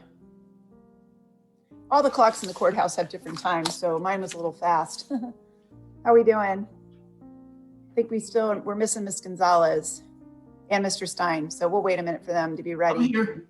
Ms. Gonzalez will be on in 1 second. We just got off the phone. Okay. What I can tell you is she will waive, and we can confirm that if you need to. Sure, let's just get it confirmed on the record. Hi, Ms. Gonzalez. Fine. Hi. So are you okay with the court reviewing the non-redacted, or are you saying that you would agree that the non-redacted could be used in this hearing? What's your preference? Absolutely, and open for her to review whatever she needs. Okay. Is your understanding, Mr. Stein, that I will be reviewing it in camera, or that we're going to utilize the non-redacted records in this hearing as well, or where are we going with this? Just trying to understand. I need to see it. So, however, if you review it in camera, I need to see it. Okay. Well, then I would think that it should also be provided, Ms. Sparkman, to Mr. Stein. And if it's provided to Mr. Stein, then obviously it needs to be provided to Mr. Shutt as well. So I kind of think, Ms. Gonzalez, that if you are going to, if you're going to waive the right to, have the record redacted, it might make sense in order to have a full record. It doesn't sound to me like you're objecting to the things that are in your billing record that your counsel did for you, that you may want to just simply allow all of it in. But I mean, your case is already over, but that's up to you. The attorney-client privilege attaches even after your attorney-client relationship is over. So you have the right to maintain that attorney-client privilege, but you also have the right to waive it. Your Honor, we had a discussion about this, and she's curious as I am to see what's in there. I see. Okay. She has the unredacted copies. I redacted them for court. She did not receive so for example, if we just look at the 5/6/2019, the one that was empty, that block, that itemized entry that was empty, if Ms. Gonzalez pulls the original email that we sent to her attaching the acted, and she will see that there are entries that are very specific as to things regarding Ms. Gonzalez. Discussions about her case? Discussions about her case, yes, and certain specifics related to her now former husband. So I am leery without Ms. Gonzalez clearly stating that she's waiving attorney-client privilege. If I can jump in, maybe Ms. Sparkman can send it to me, and because I don't think there's any issue with that, or she could send it to my client unredacted. My client apparently doesn't have an unredacted version handy. Okay. And then we can look at it and then make an informed decision. Okay, that works for me. If you want to do that, Ms. Sparkman, I don't know if you have the ability to do that. I do. Now, or you could just email the unredacted one to Mr. Stein. So when there's a moment during this hearing, he could take a look at it for 5 minutes. I mean, there don't seem to be a significant amount of redactions that it would take, an hour to do, but at least you could take a look at, the 5/119, there's correspondence redacted. There's 5/6/19 correspondence redacted, 5/7/19 case progress redacted, 5/11/19 correspondence, some of it's redacted. I mean, you can see on these billings where the large chunks are, where there's redactions, and I think it'd be easy enough to just take a look at it and see whether the redactions are something that are significant that you want to keep redacted. But Is it bob@bobsteinlaw.com? Yes. Okay, it's being sent now, and I've also copied Ms. Gonzalez. Is your email still divorce.juliet@yahoo.com? Yes. Okay, I've sent it to both of them. all right, fantastic. Okay, Mr. Shutt, you want to proceed, please? Yes, you can just give me a minute, Your Honor. Sure.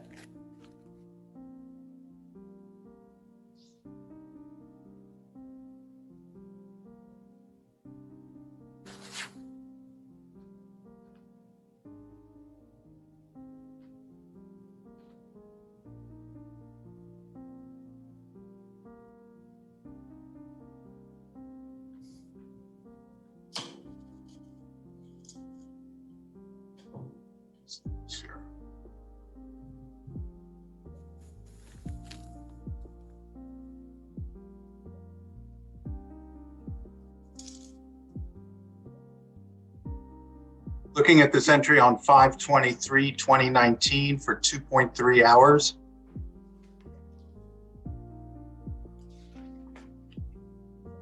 Do you know what those, why those calls to the JA and opposing counsel took so long? I don't, but it wasn't just the calls. If you read the entirety, there are other items that were accomplished during that 2.3 hours.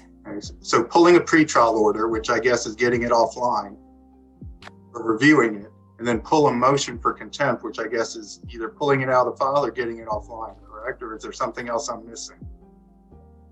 I'm not sure. I mean, obviously these statements are in summary form. So pulling April motion for contempt, I'm not sure, you know, if where it was pulled from. It could have been pulled from my case. It could have been pulled from the digital file. It could have been pulled from the docket. It could have been pulled from the link that the opposing counsel sent us. I'm not sure.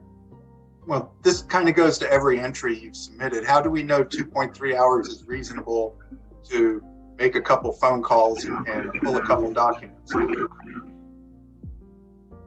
I'm getting background noise, but I think what you said is, how do we know that a couple phone calls is reasonable? No, not the calls are reasonable. 2.3 hours to make 2 phone calls and pull a couple documents. Well, I mean, we can always spin it to sound like, how can it be 2.3 hours to make a couple calls and pull? But again, if I were to spend 2.3 additional hours to make sure that my summary on my itemized statement is in detail form so that it supports the 2.3 hours, I'd be billing an additional 2.3 hours to spend that 2.3 hours to summarize the work that was done. So again, there were calls that were made. Do I know exactly how long each of those calls took?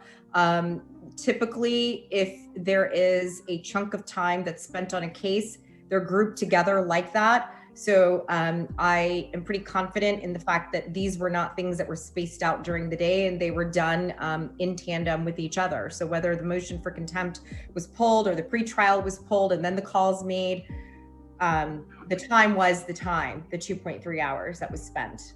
Mm-hmm. Okay, but we don't know how that time was spent as we sit here today in the hearing, correct? Yes, we do, and I can repeat it again. There were calls to the judicial assistant, review of previous pretrial order, pulling the April motion for contempt, and calls to opposing counsel. So more than one call to opposing counsel, more than one call to the JA, and a review of 2 different pleadings. Okay, so as opposed to writing down, calling the JA to set a hearing, she didn't do that. What was the call to the JA about, and how long did it last? Well, I'm not asking my client to pay these fees as well. So can you tell us, as we sit here today? Well, I'm not asking your client to pay the fees. The court awarded that. That's not my call to make. But well, they're your fees. You have to support them. The court will order what you can provide support for. My question is, what was the call to the JA about? And how long did it last? Or can we even find that out today? If you wanted specifics as to what my paralegal had done, you could have subpoenaed her and she would have been here. However, what is stated in that entry is what was done. That was the work that was done, and that was what was billed to Ms. Gonzalez. I mean, I know you're here to rebut the reasonableness because your client was ordered to pay, but this is a charging lien against Ms. Gonzalez, not your client, just to make that clear. We're just trying to determine what's reasonable, and it helps to know what it's about as opposed to that it was written. So we have more redactions.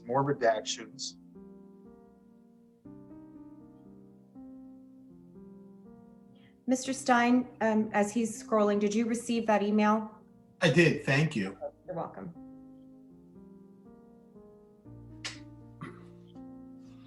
And in June 12th of 2019, spending just over an hour to review the judge's procedures and requirements to set a hearing and filing a notice of hearing in order to draft July 3rd notice of hearing. So was this your paralegal learning how to comply with the court's filing requirements for a hearing? Learning is a good word. There was a lot of different procedures and protocols, and we needed to do it correctly per what the judicial assistant advised both myself at some point and my paralegal. So what I can tell you, there was some issue with this particular direction to my paralegal go on to read these requirements. I don't know if you happen to pull these requirements, but there was something that was substantive on that. I cannot remember with specificity what exactly it was, but she spent the 1.1 hours to do that in preparation of doing a notice of hearing. And then the next entry is e-file and e-serve. Isn't that clerical work? Yes, I mean, yes, you served that notice. Yes, it is. And then we've got more work here. Looks like the same draft and file NOH, download, print, and review McGowan logistic procedures on filing, spending 2 hours for your paralegal to figure out how to file something, a notice of hearing again. So we got over 3 hours trying to file a notice of hearing. Is that what that says? Well, so it's not again, and it's not trying to figure it out. It's the same day. We could probably go on and see what exactly those specific requirements were, but it's not as simple as she's been a paralegal for 4.5 years preceding this case, so it was not something as simple as a notice of hearing, but there was something specific and germane to that particular case or to that particular situation and motion or pleading. Can't tell you exactly what it was, but I do remember there being an issue and a situation related to the procedures and requirements for Judge McGowan. And it took a paralegal with 4-year experience over 3 hours to get a notice of hearing filed. 4.5 That's your experience. Yeah. Oh, okay. So still took over 3 hours to file a notice of hearing in this case. That particular instance for that particular hearing, yes, it did. And then we've got more redactions. View a digital file.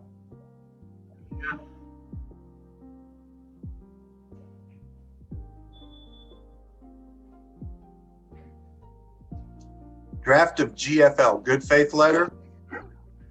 Yes, sir. What happened on that motion to compel? Was it a granted or denied?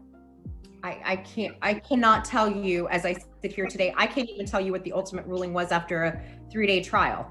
I don't know what that hearing outcome was. I'm sorry.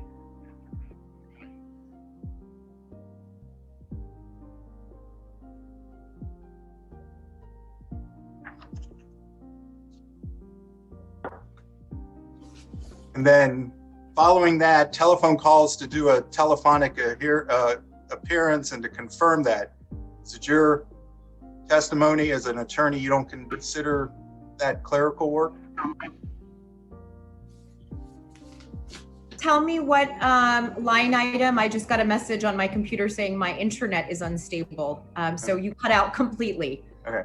You have email to JA regards to telephonic appearance, email to judge office asking for electronic confirmance and send digital file. So is it your testimony? These are not clerical type tasks? I think a portion of that would be, if you're referring to, you're moving the June 28th portion of that would be for sure. The June 28th on top of that one, yes, in regards to just asking about my telephonic appearance, again, that's pure scheduling. So yes, I would agree with you.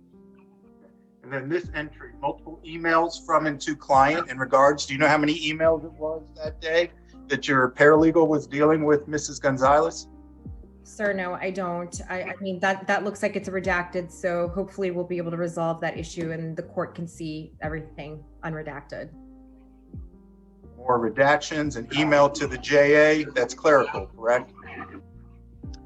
To provide a courtesy copy of the notice of cancellation, perhaps so, yes. and sending it to the husband. That's Sorry? clerical. More emails, those would be clerical.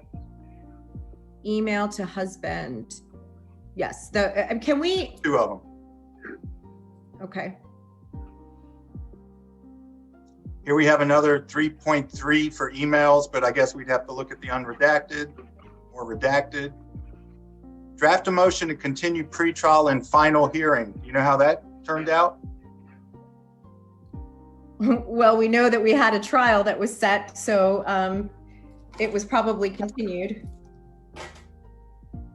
No, was the motion granted or denied to your knowledge? Well, it sounds like it was granted since we had new dates that were set. But you don't know for sure? I can't recall. I know I have the knowledge. I can't recall sitting here right now without reviewing every order that was entered in this case. I'm sorry. Okay. Phone calls to private mediators. I guess that's setting up a mediator. Isn't that clerical work? What is the date entry that you're looking at? 726. We got another one, clear mediation, Hold on, can we 726. stick with one at a time? I'm assuming on the ones that I have said that I agree that it's clerical, that you're going to go back and find the dates for each of those so that we could then relay to the court which of those entries were agreed upon, and then you've kept a running tally of the ones that we haven't agreed upon, because some of these you're not even mentioning the dates. Well, I'll mention them. It's 726, you have it, and then again on 726, I guess you're calling to follow up with the mediators, but you have a lot of phone calls. I mean, that type of stuff, because wouldn't you agree that scheduling matters, whether it's deposition, mediation, court hearings, whatever, is clerical type work, I've and already not legal work directed to the case, resolving the case, from a legal standpoint? Counsel, I've said that from the very beginning before you started examining me, that I agree with you that there are certain work that is clearly in the domain of clerical, and phone calls purely regarding scheduling is one of them. So I agree with you on that. Yes. So then the court can look at this then, and if they see it's a scheduling or whatever, or correspondence with the court to schedule something or reset something or whatever, you'll agree that's clerical work. If that entry is exclusively on scheduling and other work was not performed, then yes, I do agree. I do agree that if there's an entry that only exclusively states upload to digital file, I agree that's clerical. I agree that if there's an entry that only states e-file and e-serve, that is clerical. Everything else, I do not agree is clerical. And so when it's mixed together, one-time entry, how do we break that down? Well, I think that the court can then, ascertain how much to prescribe to an e-file of a notice of hearing, usually a one-page document. So if it's a 1.8 entry and that entry contains multiple phone calls, multiple emails, responses, draft of a pleading, I think the court, as the court indicated, has done this long enough and is now on the bench that she can remove and is competent to remove the entry related to the clerical uploading or e-filing. Okay, so it's not the attorney's job to make the detail of the bill for attorney's fees purposes. It's the court's job to glean from today's testimony what that could or should be. No, That's your testimony? You're challenging the reasonableness of the fees that I've outlined. I have outlined with the specificity that I am upheld to outline the statement in. I mean, this is more specific than I've seen many statements. So, well, I want to challenge the reasonableness of legal work. But these bills, from my perspective, as a lawyer practicing over 30 years, contains mostly clerical work. Court decides what's reasonable legal fees, whether it should take 4 hours to draft a motion for continuance or 1 hour, whether it should take 2 hours to draft a notice of hearing or 30 minutes or less. I'm trying to ferret out because it's all a mix mash of both clerical and legal with a lot of redaction. So it's very difficult for me to know exactly what you are saying is a reasonable legal fee when you haven't taken out, but you seem to want to mix clerical work with some unknown type of legal stuff. Well, when you say unknown type of legal stuff, I mean, I mean, it's somewhat insulting because No, this is months and months of representation But it's 2 hours here. on a divorce proceeding, on a divorce proceeding in which there was a 3-day final trial. So I think you would agree that clearly to get a case ready for a 3-day final trial, that there is going to be some legal work done and not just clerical, sir. How many depositions were taken? I can't tell you for sure, but it would be on the statement. All right, we'll see if we'll find one. I don't know how looking for one deposition is going to your point, but this is your examination. So received email from husband with motion to compel review. So it took you 1.2 hours to review the husband's pro se motion to compel? Yes, it did. Okay. How long were you practicing law at this time in 2019? I don't know. You can look at my affidavit. Since 2005. Okay. So after 14 years of practice reviewing a pro se motion to compel, you spent 1.2 hours? Is that your testimony today? It is my testimony. And your rate at that time was $350 an hour?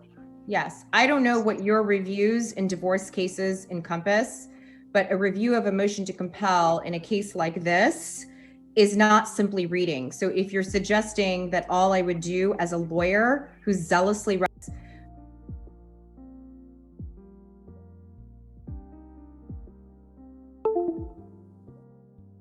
but a review of a motion to compel in a case like this is not simply reading. So if you're suggesting that all I would do as a lawyer who's zealously representing my client, as I do in all of my family law proceedings, would just mean reading, you're incorrect.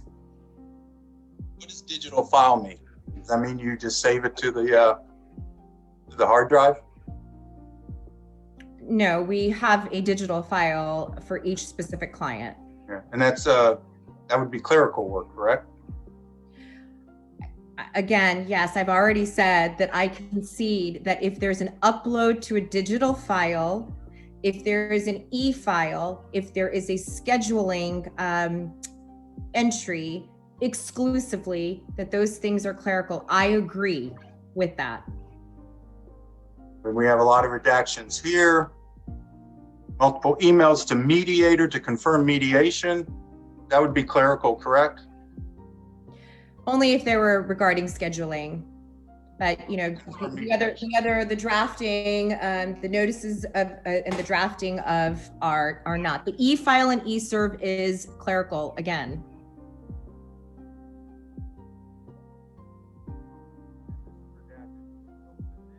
I can't hear you. We can hear you. Half hour to edit one? I Still can't hear you. Okay. Yeah, Mr. Shutt, you're kind of muted. Okay. So here we have. I still can't hear you. 3.9 hours. Mr. Shutt, we can't hear you, sir. Nobody can hear you. I Make don't sure. know. There we go. There you are. Okay, it might be the connection. And here it's redacted. We don't know what almost 4 hours was spent, but finalizing edits on a notice of mediation took a half hour. I mean, that you could write one, couldn't you, in a half hour? Could I what? Couldn't you write a notice of mediation in a half hour? Editing one that's already drafted took your assistant a half hour? Yes. I mean, I don't know. Like, I'd love to steal your paralegal away. And you can't have her.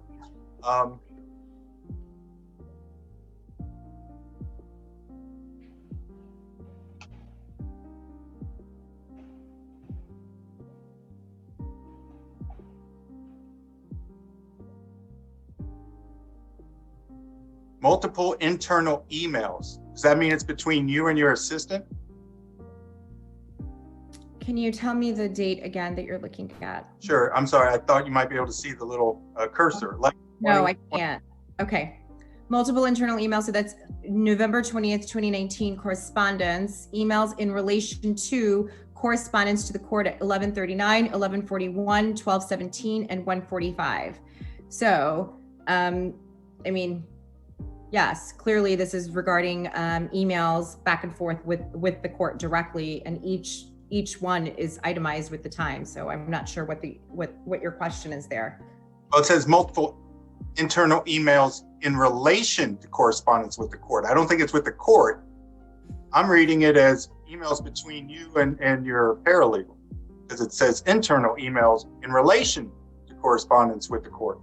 Probably my drafting or my dictating anything that needs to be related back if there was ongoing communications, even if it was by phone call or email. It's pretty standard. Are you guessing? Okay. I didn't say I'm guessing. I mean, you could say that, but that's not what I said. But it's pretty standard. Well, the word probably was the first word that came out of your mouth. So probably means maybe, I don't know, doesn't it? Probably. It's probably more of a certainty. I said probably with phone calls or emails. Oh, it You says can try to emails. lock me in, but it's not going to work.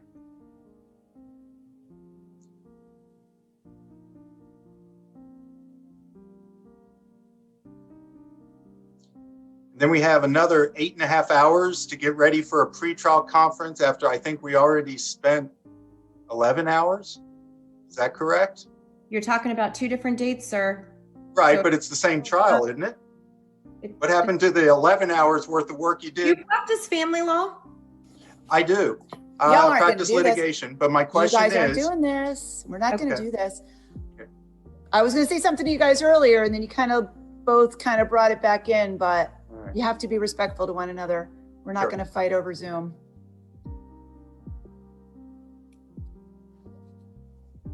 Okay, Mr. Shutt, you can continue. thank you. Thank you. These two motions here in January, you know what, the emergency motion, you know whether you won or lost those? I can't tell you if I won or lost them.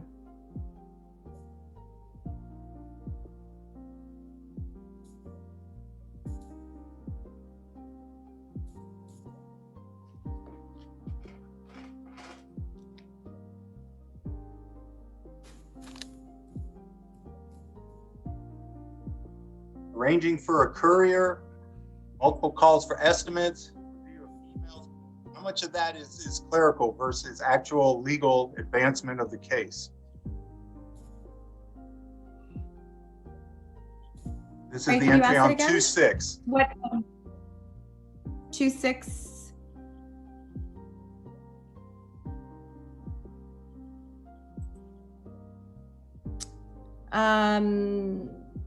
Aside from the arranged for the courier, which is scheduling, so I agree that a arrangement for the courier, although it's time spent, I mean, it is clerical, absolutely.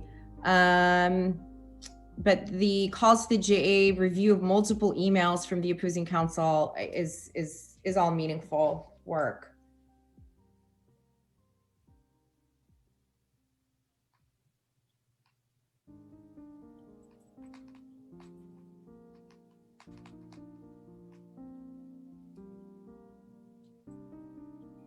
Okay. Is this draft of attorney charging lien, is that being included in the fees that you're seeking to add that the husband has to pay? Again, I'm not asking the husband to pay. That's not, that's nowhere in my line of, this charging lien is against Ms. Gonzalez's recovery from the final judgment, what she owes. Yes, and the case law states that that time spent both to draft and to enforce a charging lien can be asked and billed, can be billed and asked in the recovery. My understanding, folks, is that we're here today on two issues. Number one is the reservation of jurisdiction to determine the former wife's reasonable attorney's fees, which were awarded in the final judgment for dissolution of marriage. And Ms. Sparkman, you represented her there. So in fact, it was your request. And number two would be the amount of the charging lien. Yes, and they may be different. I 100% agree with you, but Mr. Counsel keeps representing that I'm asking for this for the husband. I mean, it was my request for fees, but because of the complexity of how things transpired prior to the entry of the final judgment, the charging lien was sought against Ms. Gonzalez's recovery. So, I mean, I keep making that distinction. I understand what counsel is doing, because ultimately 50% has been ordered to come out from the husband. So I understand that part, but. Well, but at the beginning of this hearing, Ms. Sparkman, when you began your proceedings, you did not indicate that any of the fees outlined in your billing statements were being only requested from the former wife. So my understanding, and I'm guessing Mr. Schutt's understanding, was that if you're requesting $34,075.80 in a charging lien to the former wife, that you're seeking the entire amount or one half of the entire amount from the former husband. That's how I understood it. I didn't understand that you were redacting any of this for the purpose of the award for the former wife against the former husband. No. I'm not. I'm basing it purely on your order of the court. And your order of the court was that he's charged with 50% of whatever recovery of the fees that you ultimately award, right? So the entitlement, but then we're here on the reasonableness. So I understand that, but my only issue is the way that counsel's representing it is that I'm asking for it from the husband. It's not really, I'm asking for it from the husband. That's how it was ordered in the final judgment. But you understand the court's, where I'm a little perplexed, because my understanding when we started this was not only were you seeking the entire amount of the charging lien as outlined in all of your billings, but that the request was that half of those fees be paid by the former husband.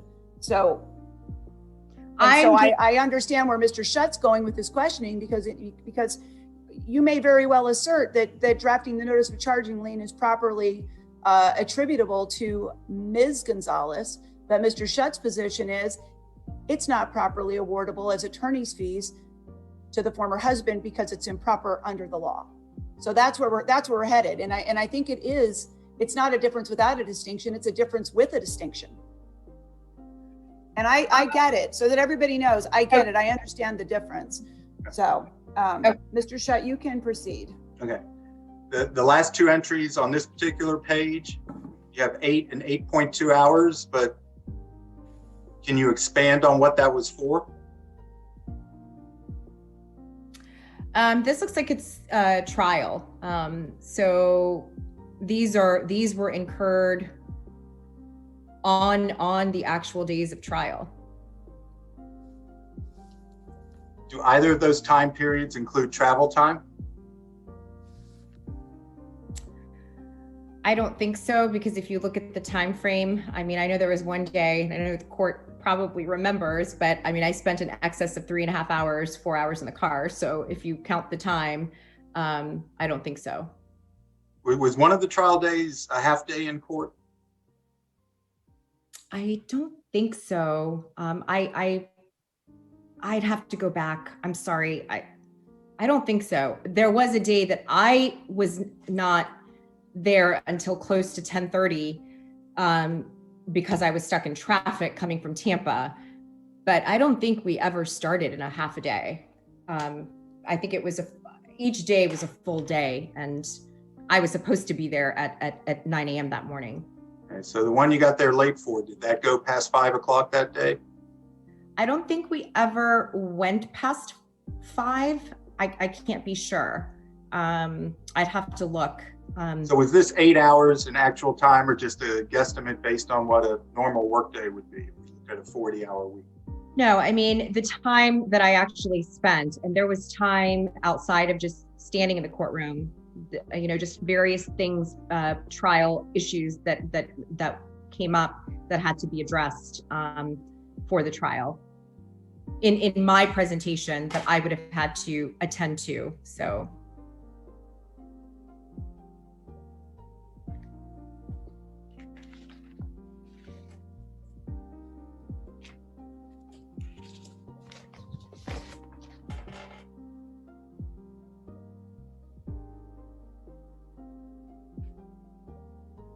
I'm just going to put this on the record so everybody understands it. One thing I cannot do is I cannot award attorney's fees in connection with the representation of the former wife to the former husband after Ms. Sparkman, you withdrew.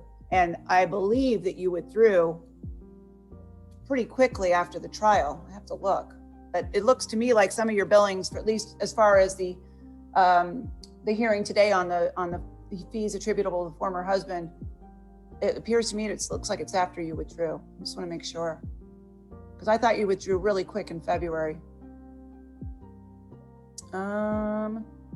Let's see here.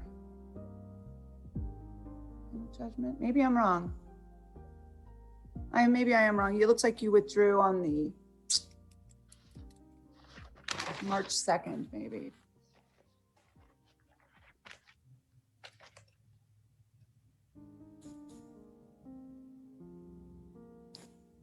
Okay, so you're right. That's not, it's not after you withdrew. I thought maybe you'd withdrawn in February, but it looks like you withdrew March the 3rd. Do we know if we have an answer, Your Honor, from Mr. Stein on whether I can send you the unredacted copy of the billing? Mr. Stein? You know, after reviewing it, we're going to maintain privilege. Okay.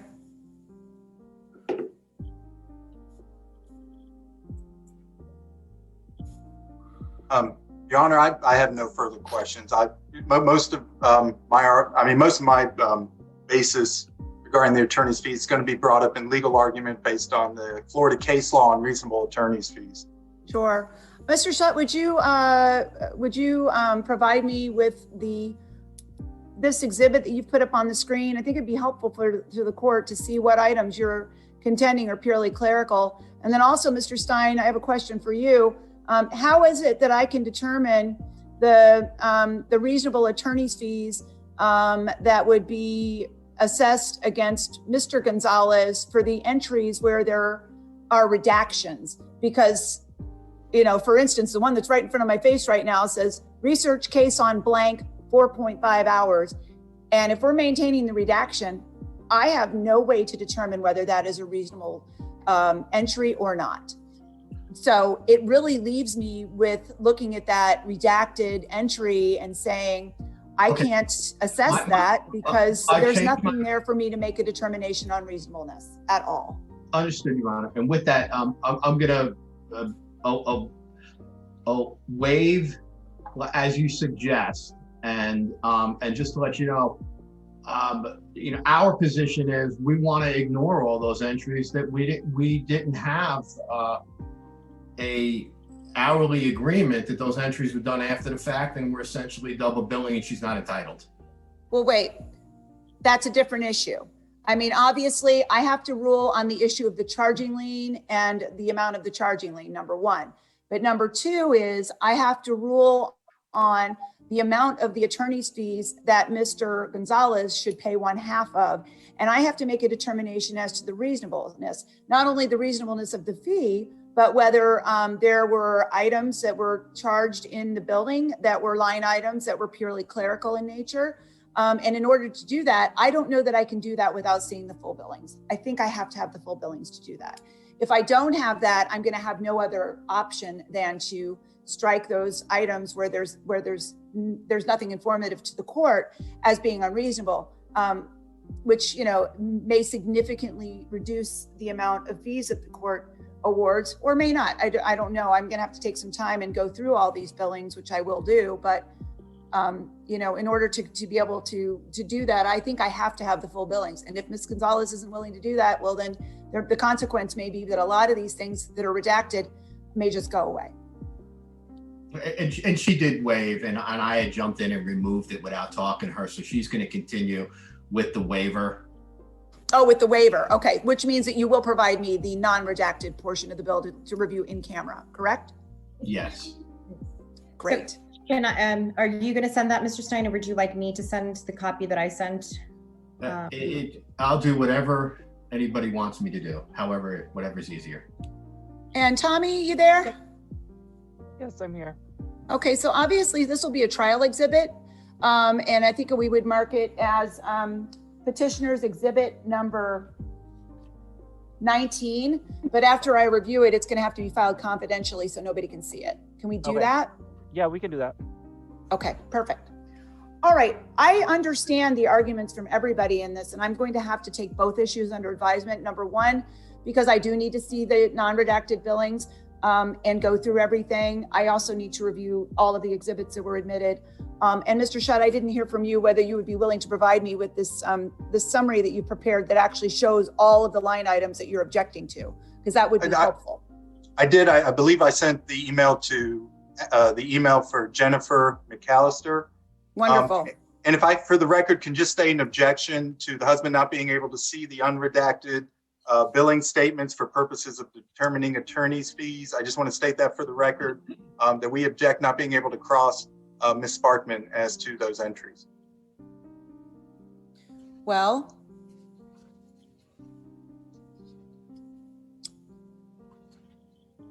offer me some solutions, because I do believe that the husband should be able to understand what he's being billed for, but at the same time, I have a concern that there may be some entries in there, that may disclose confidential communications between attorney and client that they may not want to share with the former husband. So I would think that there's got to be a way. There's got to be a way to. I'm sorry to interrupt, but I'm okay. I'm being clear since the beginning and transparent. I don't see that it's nothing that my previous husband don't know about the case that I need him not to know. So you don't care? I don't care. All right, then let's let everybody have it.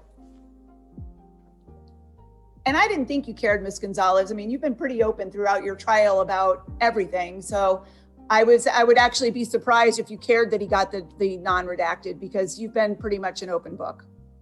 So, so with that, we could do one of two things. We could share the non-redacted billings right now with everybody and mark that as an exhibit. Again, I still think it should be filed confidentially when we do the filing as exhibit number 19. I could take a recess, give Mr. Shutt an opportunity to review it, and then see whether he has questions on the non-redacted. I would appreciate that, Your Honor. I Sure. Sometimes need some more time to review things. I'm not as sharp as I used to. Well, it sounds like all of us have been doing this for a very long time. So me as a lawyer and now as a judge, and it's just, I think it takes a little longer as we get older too. I had to judge a mock trial competition the other day where all these kids knew how to do all this screen sharing. And I said, you're better than most lawyers in the court about this screen sharing. Newer generation, they're a little faster and they got better technology. So, but I think we're doing all right so far. So do you guys want to share the billing with Mr. Shutt, and then we could come back in 10, 15 minutes? Does that make sense? I'm sending it to him right now, Your Honor. Okay, because I'll give you time to take a look at it, Mr. Shutt. Yeah, I've just got to compare it to what I was using to see, where the holes are filled in. Okay.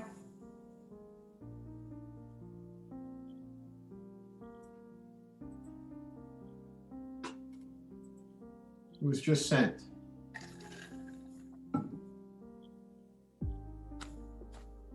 And Your Honor, if I could just jump in with a quick thought. Sure. I'm not sure if I'm reading it wrong, but it sounds like, we're almost ready to wrap it up. And I just want to be clear. I plan on calling my client on a very limited issue and just probably need a few minutes with her, just so everybody knows. Okay. Yeah. As long as we don't go past 5, because I'm not allowed to keep the clerk past 5, and I've already lost my bailiff. So, and my JA. So right now I have a directive that I can't keep people past 5 unless there's a real need to, and they don't like it. Yeah, with that in mind, that's why I just wanted to advise you of my plan. Sure. Yeah. No, I'll give you guys till 5.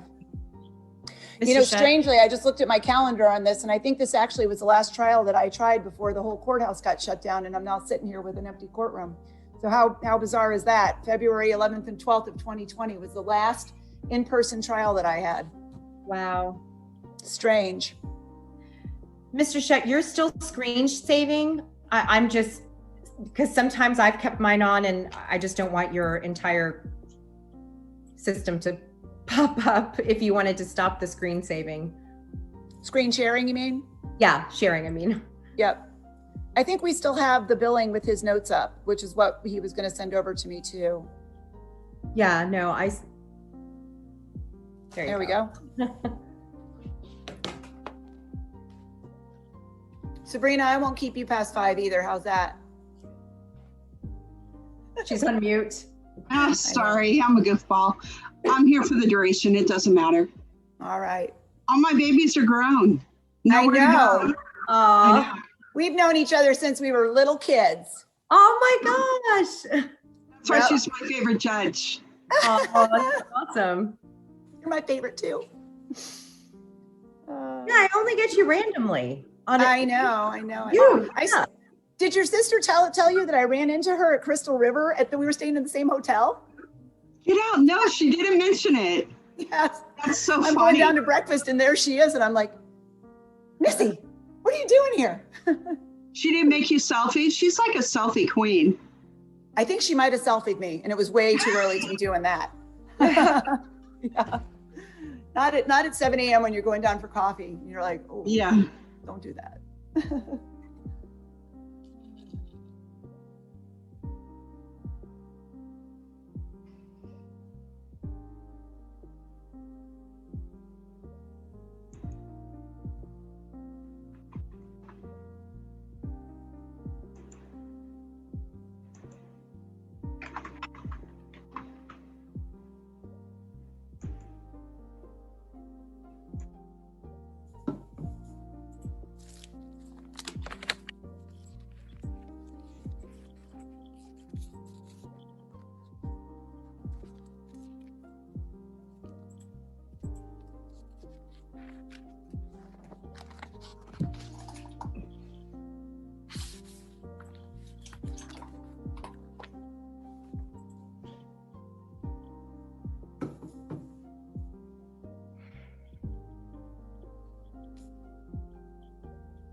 I've had a chance to review them, Your Honor. Okay. We also added them to our exhibits, Your Honor, and sent them so that you have the copy as well. Okay, thank you.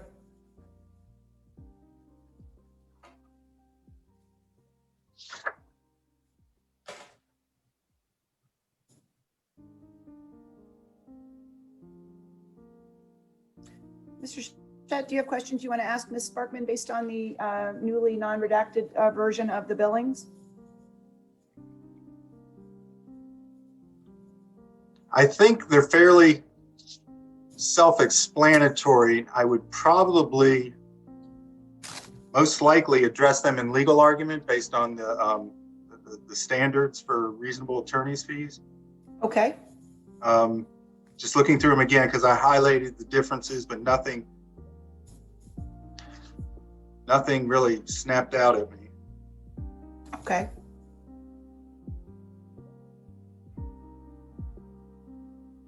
Then at this point, are we done with the questioning of Ms. Sparkman? I know Mr. Stein wanted to call Ms. Gonzalez. I don't have any, oh, sorry. I was going to say, I don't have any redirect or what, I'm not even sure what it is anymore, but I don't have any questions. I'm not really sure either. It's called just continued questioning over Zoom. Zoom fatigue is my new term, I call it. All right, what about you, Mr. Shett? Do you have any more questions for Ms. Sparkman before we allow Mr. Stein to call Ms. Gonzalez? I don't believe so, Your Honor. All right, thank you. Then Mr. Stein, you can proceed with Ms. Gonzalez. And Ms. Gonzalez, I would ask that you unmute your microphone at this point.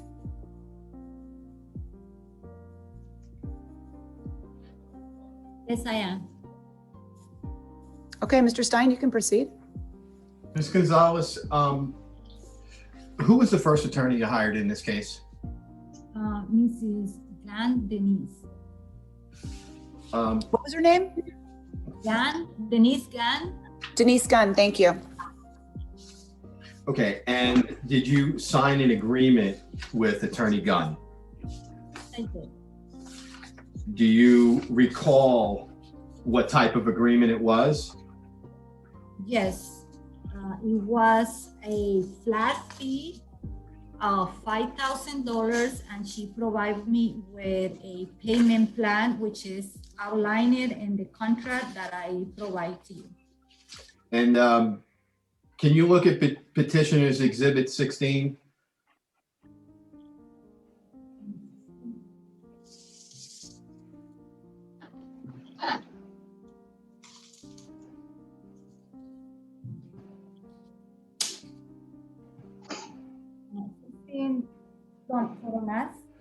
Okay, so do you see under on the really the first full paragraph on Petitioner's Exhibit 16, the entitled attorney's fee? Oh, for Mrs. Sparkman. For Petitioner's Exhibit 16 is an attorney fee and cost agreement for legal representation. It's from Attorney Gunn. Oh, yeah. Sorry. Attorney fee here. Yes. Yeah. Okay, and is it your understanding that that $5,000 was a flat fee? Yes, it's very clear. They are agreed to pay a sum of $5,000 as a flat minimum fee. And do you know what that flat fee covered? Yes, she explained to me that was her representation. And Okay, but she stopped representing you at some point. So how long did she represent you for? I think 5 months. And did you pay the entire $5,000? Yes, I did. There is an outlining of the payment, that same package, where it shows when I pay her, how she was deducted. Okay. And Sorry, Juliet, I can't really hear you. Would you mind getting closer to the mic? Thank you so much. Okay. And Ms. Gonzalez, did you say that you have paid the $5,000 in full? Yes, I did. And just to be clear, Attorney Gunn represented you in the divorce case with your husband, correct? Yes, And that was before Ms. Sparkman, correct? yes. And do you see in, let's see, hold on, let's give me 1 second.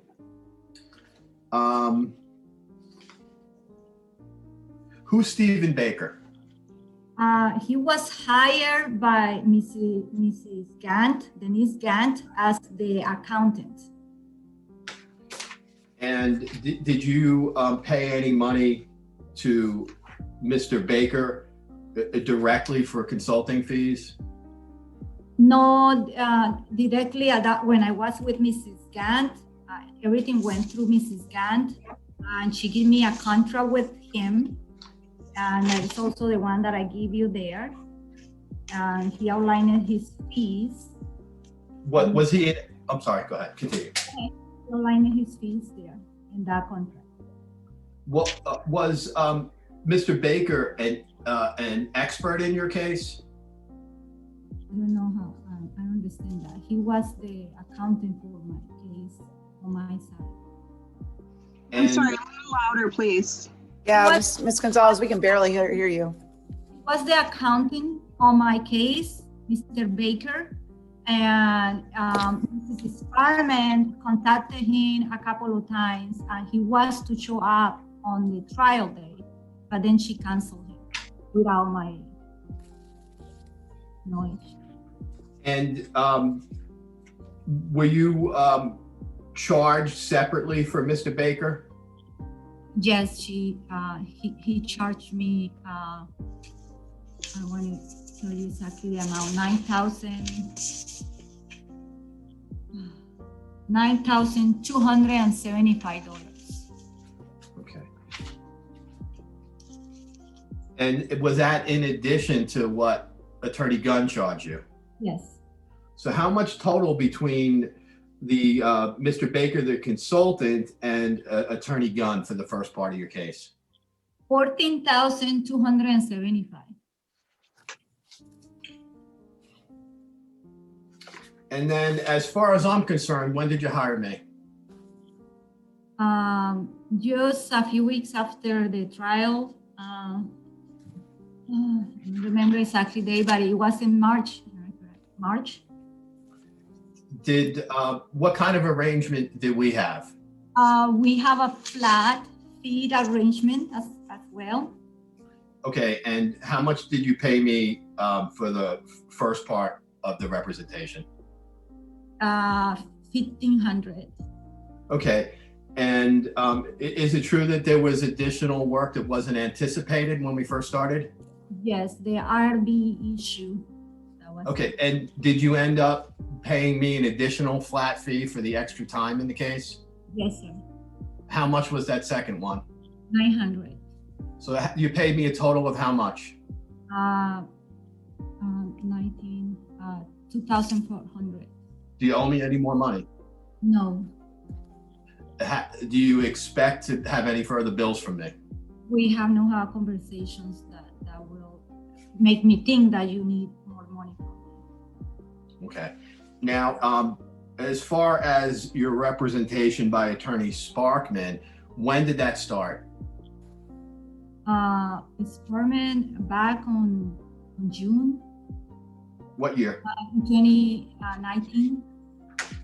Okay, and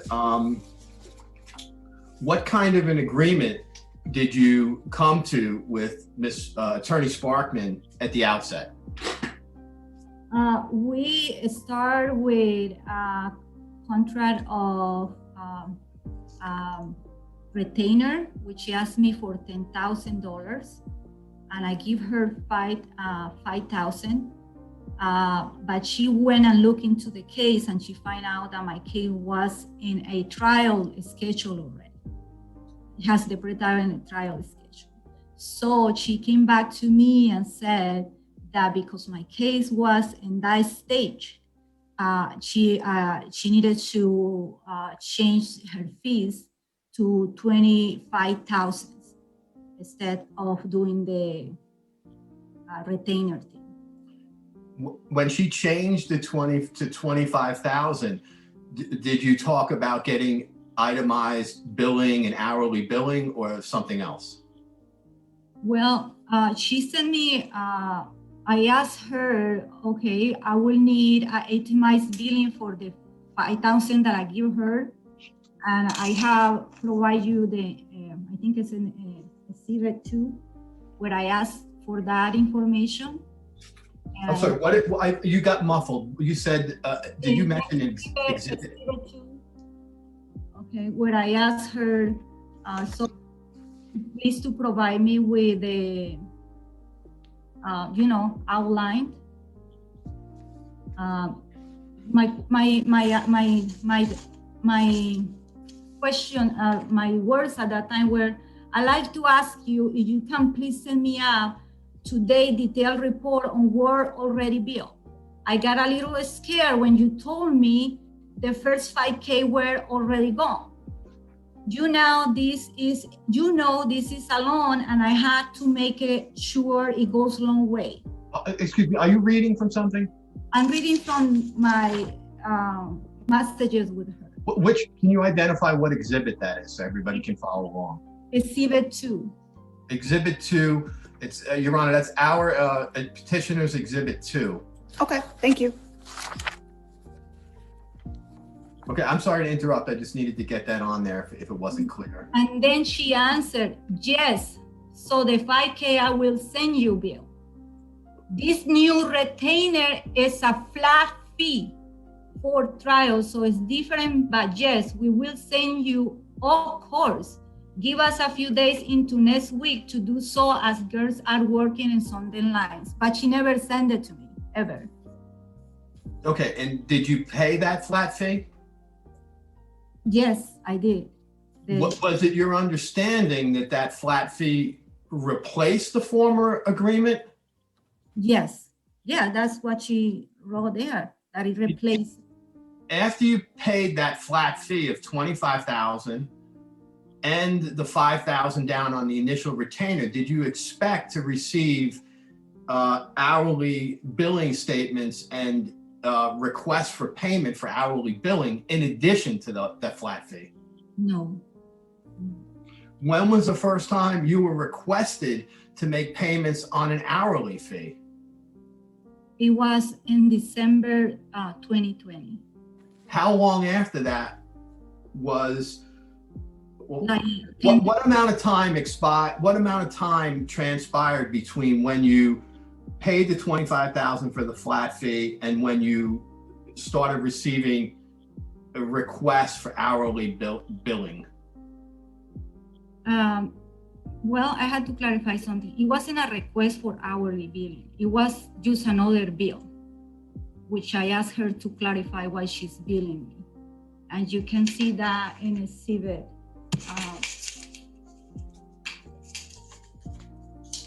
So the first email that she sent me was.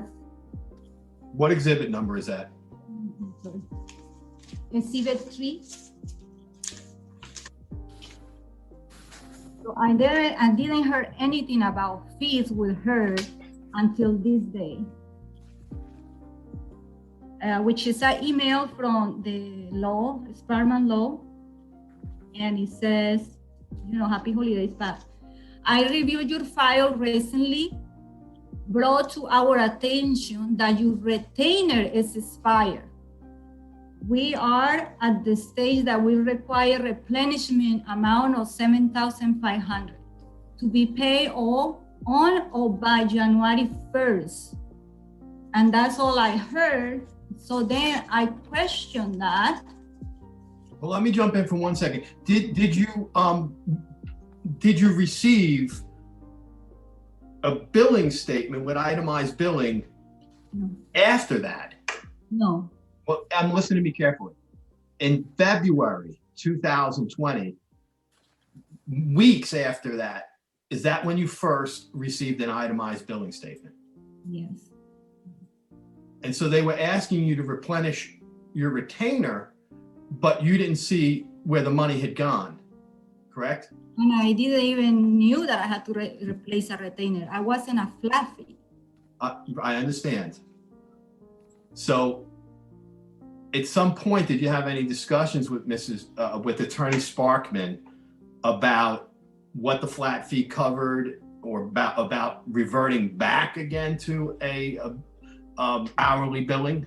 No, sir. I requested, if you can see a CV4, a CV5, a CV6, a CV7, and emailing these lawyers so many times to clarify, because I to clarify where is this coming from. I didn't get an answer. So after you paid your flat fee, you're requested to replenish your retainer. At any point, oh, I'm sorry, let me withdraw that. I lost my train of thought. I apologize.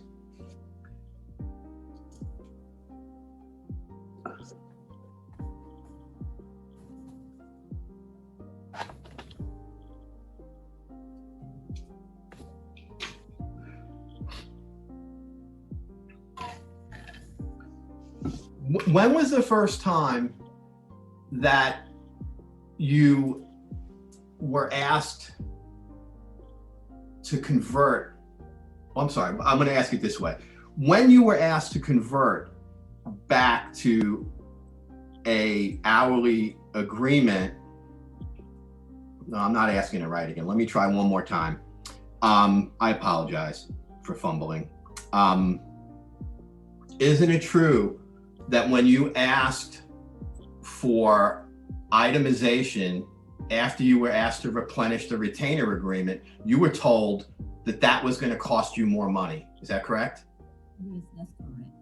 And was part of the increase in fee just the accounting of the work? Is that true? I don't understand that part, the second part. So I couldn't hear your answer. Sorry, I can't hear you. Would you ask that again, please? Yes. Was part of the increased fees that Attorney Sparkman was indicating that might be involved with itemizing, was part of that the actual accounting of it? Was part of actually accounting. In other words, what I'm trying to say is, did she say she was going to have, your fee was going to increase because now I got to document Yes, billing? that's what she put in her email, that I put it in a CBET at I think 10, that she has to go back and do all of that, or doing the stuff. She's going to charge me. And you didn't ask her for itemized billing until she told you that you need to replenish your retainer agreement, correct? Yeah, yes. Because you didn't expect there to be any need for itemized billing because you thought you were on a flat fee, correct? Exactly. So is it your understanding that essentially you were paying her a flat fee, correct? Yes. And in December, when she sends that email about replenishing, she also wants to get an hourly rate in addition to the flat fee, correct? Yeah, yes and no. She didn't really talk ever of an hourly fee. She just keeps sending me amounts. Like, if you see my exhibits, she went, and one went to 7,500. Then there's another email is 15,100. Then the next email, she said, if I don't get a continuous, and I had to go through the trial and the days that the court said, it will be then, it will be 15,000, but if she don't get a continuous, it will be 25,000.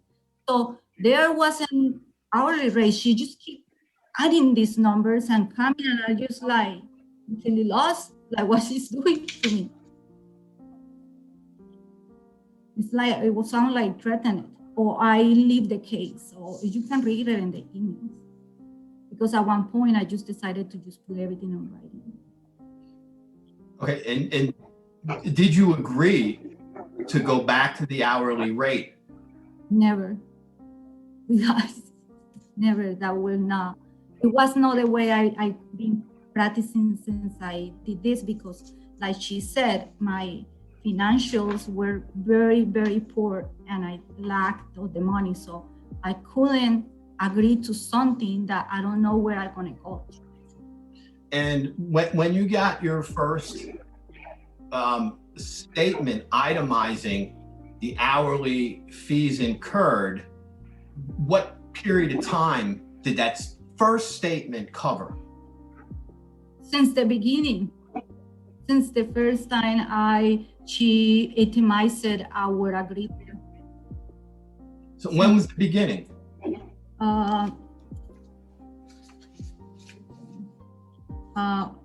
She started with an email to client with retainer engagement. She put it as a 423. Okay, and when did you sign the agreement with Attorney Sparkman? I got it. Wasn't it in June 25th, 2019? Yes. So you pay her a $25,000 flat fee at some point, and then she goes back and starts billing you, or she goes back in, the statement is from February 8th, 2020, and it includes dates starting April 23rd, 2019, 2 months before the representation starts, and it goes right up until, let's see, I think it goes till the February 8th. Yeah. Is that correct? Yes. And so the $25,000 you paid for a flat fee covered that time of that April 2019 through February 2020, where you also got hourly billing charged to you, correct? Like I said, I got another bill for $7,500. Okay. I don't have any further questions, Your Honor. Okay. Mr. Shutt? Can I cross-examine or just? I'll give She you an can go opportunity first. to. Do you want Ms. Sparkman to go first? Sure, Ms. Sparkman. Sorry, you can proceed. That's okay. Ms. Gonzalez, isn't it true that you didn't pay Ms. Gunn the remaining balance that you owed her firm? That's not true. I'm going to object to the relevance of that. Well, it's very relevant. Ms. Gonzalez formed agreements with several professionals and then refused to pay and comes up with the same excuse for each one, including her former counsel. But I don't think her refusal to pay is an issue. Is her refusal? Hold on, one at a time. Okay, and what was your response, Mr. Stein? I don't think the refusal to pay affects any of the issues today, if in fact it was a refusal to pay. I'll allow it. Overruled. You can answer. In fact, Ms. Gunn was involved in a very difficult hearing on your behalf in which she was stuck in the middle of an accident and couldn't attend. Thereafter, sends you an invoice for the time she spent, and you never paid that remaining balance, did you? Like I said, I paid her in full. She charged me like $250 every 2 weeks because she knew my financial situation. So every time I got paid, I knew that from that check, $250 went towards her. So it was easy to pay $250 every 2 weeks. And But saying it after you terminated her, and after I filed my notice of appearance in this case, you did not pay her the remaining balance, did you? No, Mrs. Sparman. Okay. What about the PA? Let her finish the answer. Wait, one at a time. One at a time, people. I can't hear it if you guys talk over each other. As far as the CPA, you owed CPA money and did not pay him what he was owed, and therefore he wouldn't testify in this case. Isn't that true? No, it's not true. Your current attorney examined you on the signing of the retainer agreement and that the date you actually hired me. Isn't it true, Ms. Gonzalez, that you actually retained my firm on April 24th, 2019, but were unable to actually sign the written retainer, so sent an email with your name and signature on that email acknowledging that you accept the terms of the retainer agreement. Isn't that true? I don't remember what you're talking about. Sorry. Okay, well, let's turn your attention to my exhibit number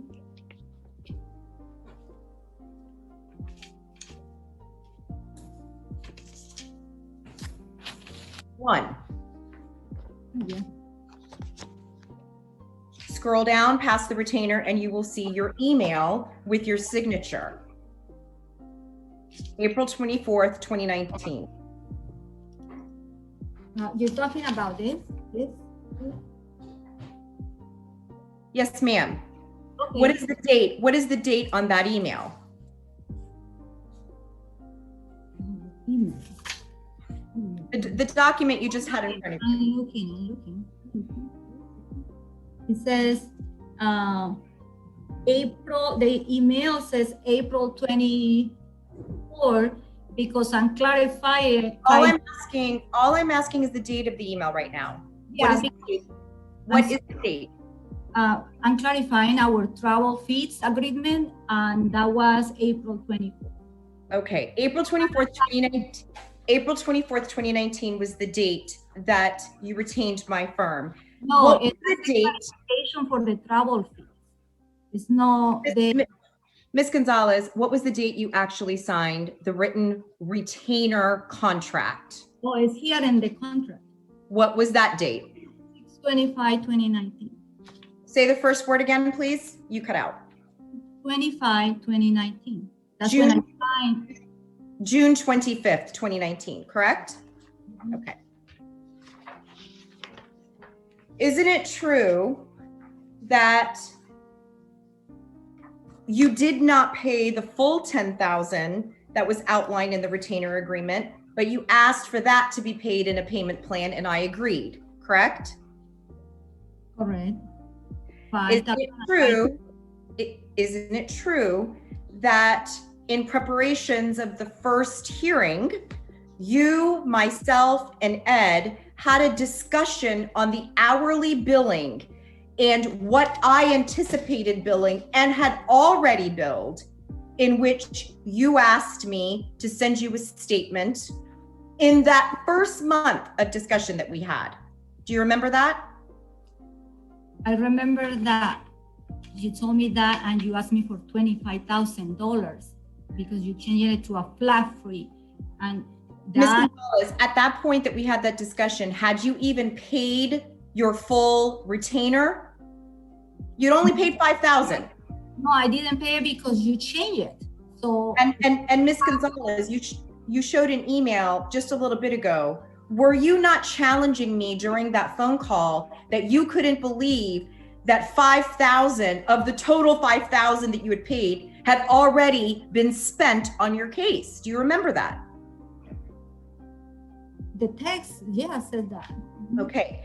And during the phone call, didn't you express the same thing that you expressed in the email, that you were shocked that $5,000 of your $5,000 paid had already been spent? Do you remember that you expressed your shock? It wasn't no phone call. It was the text message. Okay. Do you remember a phone call that you, myself, and Ed had regarding the fees? No, I remember the text message, and then we agreed how we're gonna pay the 25. And we agreed during a phone call after hours regarding the billing statement to date at that point, correct? No, we saw, you sent me that, then you sent me an email, which is in a exhibit, I think 2, that says that you want me to send an email to the office that you agreeing to pay 25,000 K.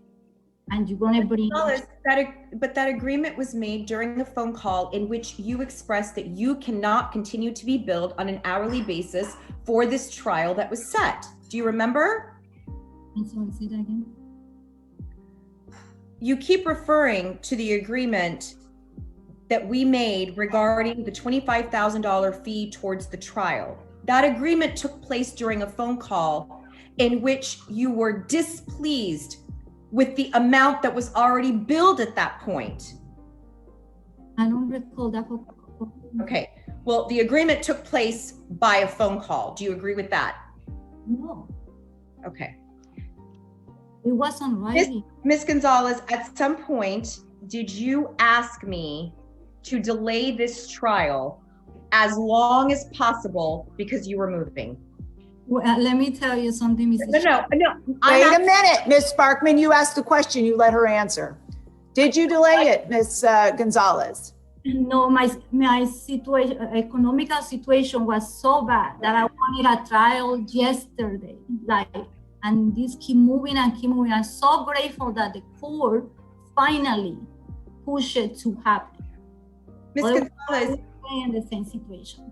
did you ask me to delay the proceeding during your move to Arizona so you could settle into the new job that you had? What I asked you is to make sure that the days are known when I start in my new job, because I will not be able to do that.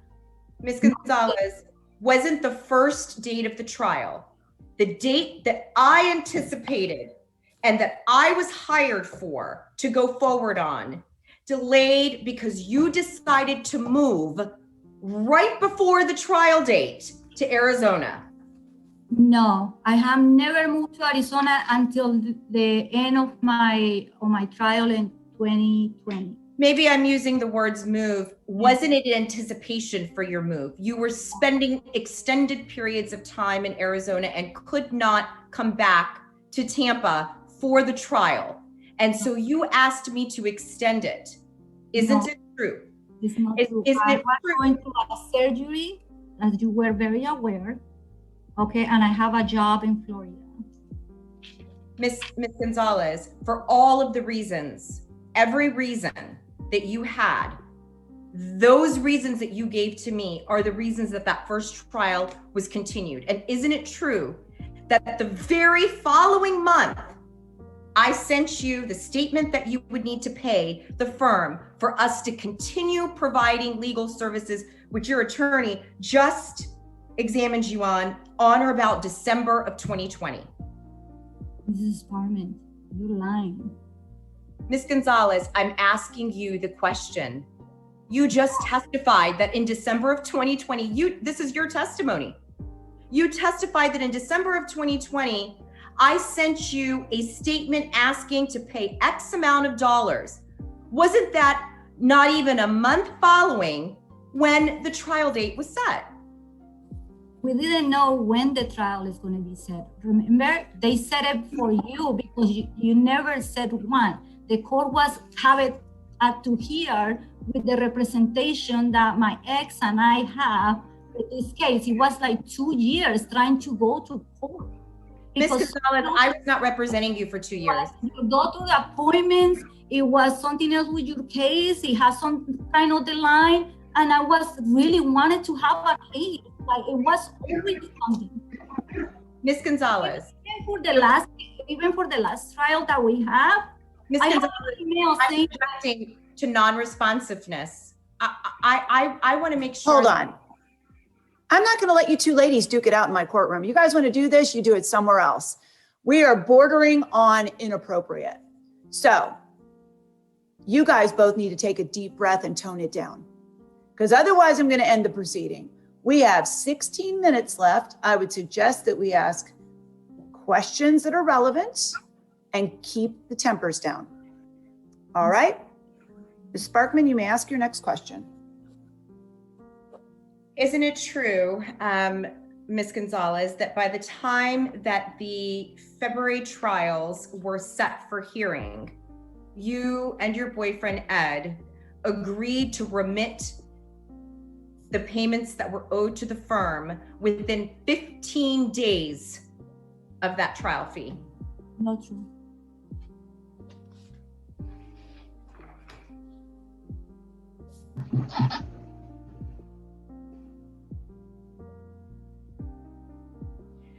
Ms. Gonzalez, did you expect a lawyer to work for free for you from the time that that first trial was continued to whatever future date that that trial of yours was going to be set for?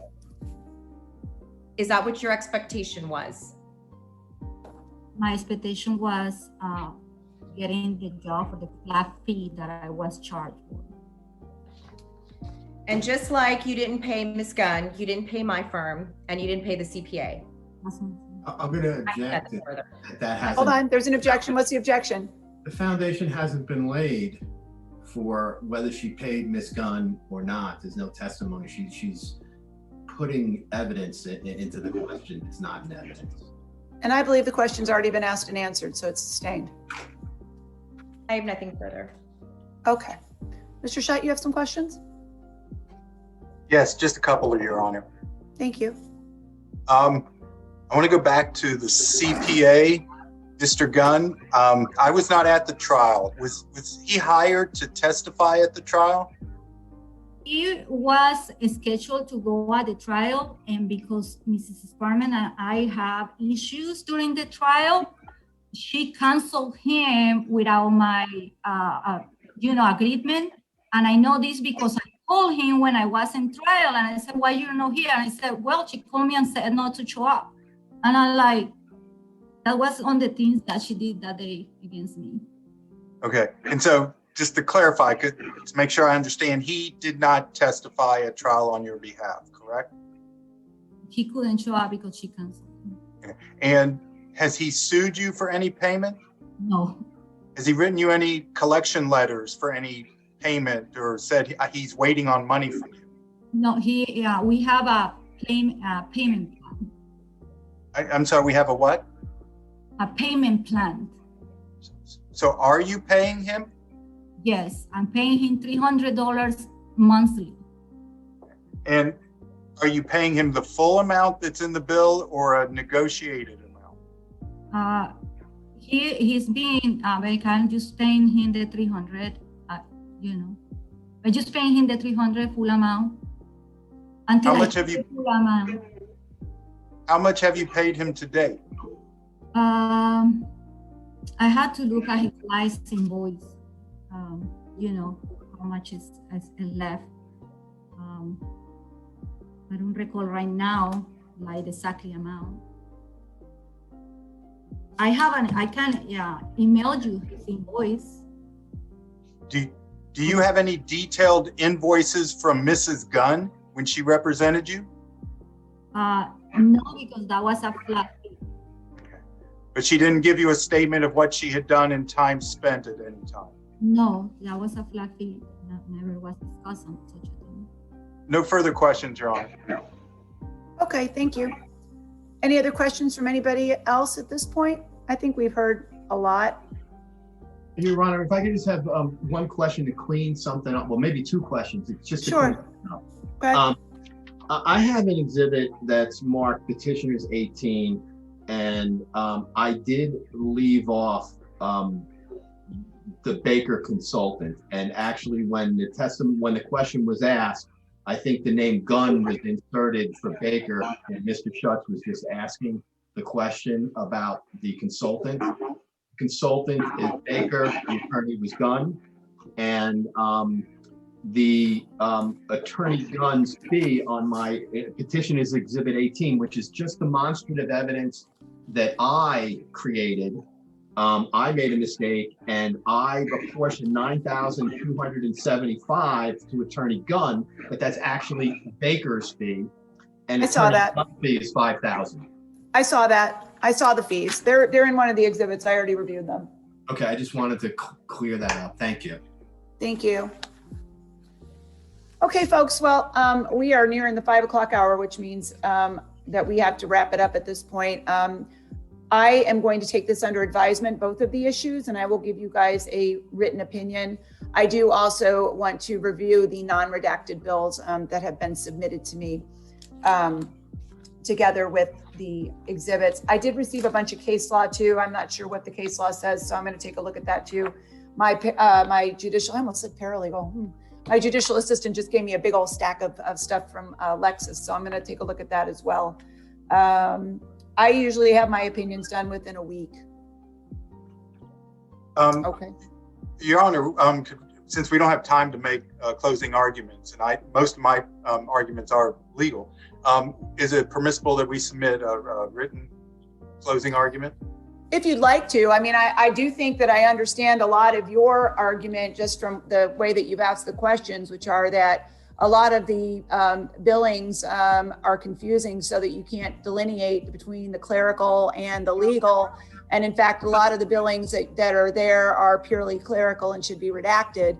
Are there other things that are contained within those billings that you want the court to consider? I mean, I'm happy to have you submit written argument if you want to, but that was the gist of what I was getting from your argument with respect to Ms. Sparkman's billings, is that a significant portion of them were clerical, and that I'll see that highlighted in the billing that you're going to send me. One of the things was with the unredacted portions that were, or the previously redacted but yet unredacted portions. And the reason I didn't address them too much is they basically describe numerous emails on weekends, nights, after hours, and whatnot.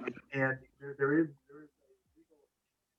a Rad versus Valley Oak Homeowners Association that addresses, how much time is necessitated by the client's behavior. In other words, if you have a client that requires a lot of hand holding and everything else and more than normal, that's not, the court has to take that in consideration when assessing reasonable attorney's fees. It's something that doesn't come up a lot.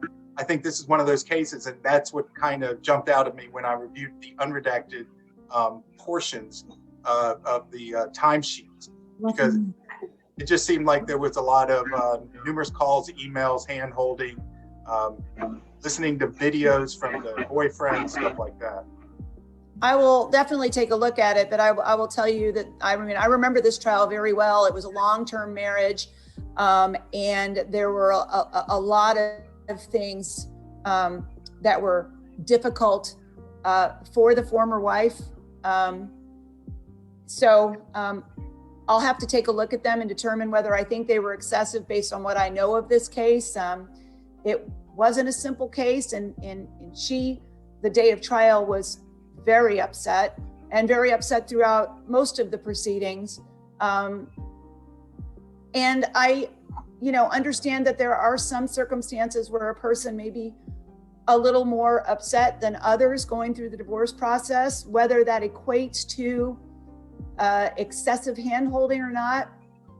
I don't know. I haven't looked at the bills yet. I mean, there may be some of that. I just don't know. I'm not going to prejudge it without looking at it, but I think that I have to think about that in the context of this particular case and these particular set of circumstances and facts and the individuals that I saw in my courtroom. And I do remember that it was very, very difficult for Ms. Gonzalez. Part of the difficulty was that Ms. Gonzalez and Ms. Sparkman had a terrible working relationship. And I had to decide as a judge, do I allow Ms. Sparkman to withdraw on the day of trial and allow a woman in a long-term marriage to be self-represented? Do I continue a case that has been continued at least once and maybe twice that needs to be tried?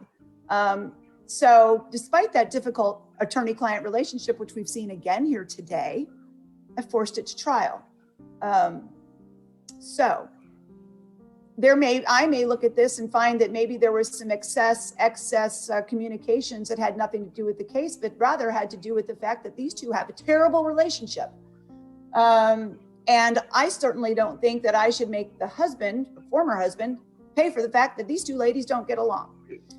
But again, I'll have to look at the billing and see if I find some of that in there. I certainly now have all the information about when the attorney-client dispute was going on with respect to the money. And if there's billings that I see that I think are related to the fight about the money, I don't think I can assess those against the former husband. So again, I have to look at it, but I am going to look at it very carefully. So I will try to get an order out to you guys within a week. I've got 3 big ones right now I'm working on, so it may be a little more delayed than that, but hopefully not. And again, if anybody wants to send me other cases, or if you have things that you think that you want me to consider, just put it in a short, you don't have to write a full written memorandum of law or anything. Just say, these are the points that I think we want to hit, and here's a case on point, and I'm happy to look at it. Because I'm not going to get this done, within the next few days. I can tell you that. More likely a week. So Okay. like a closing argument or a memorandum of law can be submitted then. Sure, happy to consider it. I just, I'm also happy to just have somebody send in a bullet point that says, these are my points, 1, 2, 3, 4, 5. Here's what I think you should look at. Here's the law, so that you don't spend, hours and hours writing a 10 or, page memorandum of law. I'm perfectly fine to have you guys say, here's the point, here's the case, and I'll pop it up on Westlaw myself, or send me the case and I'll read it. Whatever's easy. I think a lot of time has been spent on this case already. So if you guys want to spend the time to do more briefing on it, feel free, but my position is you don't have to. Your Honor, may I have a quick 20 seconds? As, Sure. Of course. Yes. I want to make clear, we have potentially alternate theories here on for my representation of Ms. Gonzalez, but the main point we're trying to make is not what's reasonable and not reasonable as far as the lien. It's just that we had a flat fee. That's what my client understood, and you can't have both at the same time, and it looks like we had both at the same time. Thank you, Your Honor. I knew that was your argument. I got that loud and clear. Thank you. Loud and clear, for sure. And Ms. Sparkman's position is, no, there wasn't a flat fee. There was a flat fee for that first trial that got continued because of Ms. Gonzalez, and once it was continued, she wanted me to do a whole lot more work that wasn't contemplated, and that's why the additional fees arose. So I get everybody's position. I just have to, I got to think about it and look at everything and come up with a decision, which I will do. All right. It's a few minutes before 5, and I think that this is the time to conclude this hearing. Thank you, everybody, for appearing today and getting this done. Tommy, we good? We're good. You'll get those exhibits to me? I will, but it's probably going to be with these a week. I got the first set of exhibits to you from the other hearing the other day. Now I've got the second one I'm working on, then this one, but you will have them. I've got them all in a stack, and they're in a clip, so I'm not going to lose them, I promise. The court did receive the unredacted billing, correct? They would have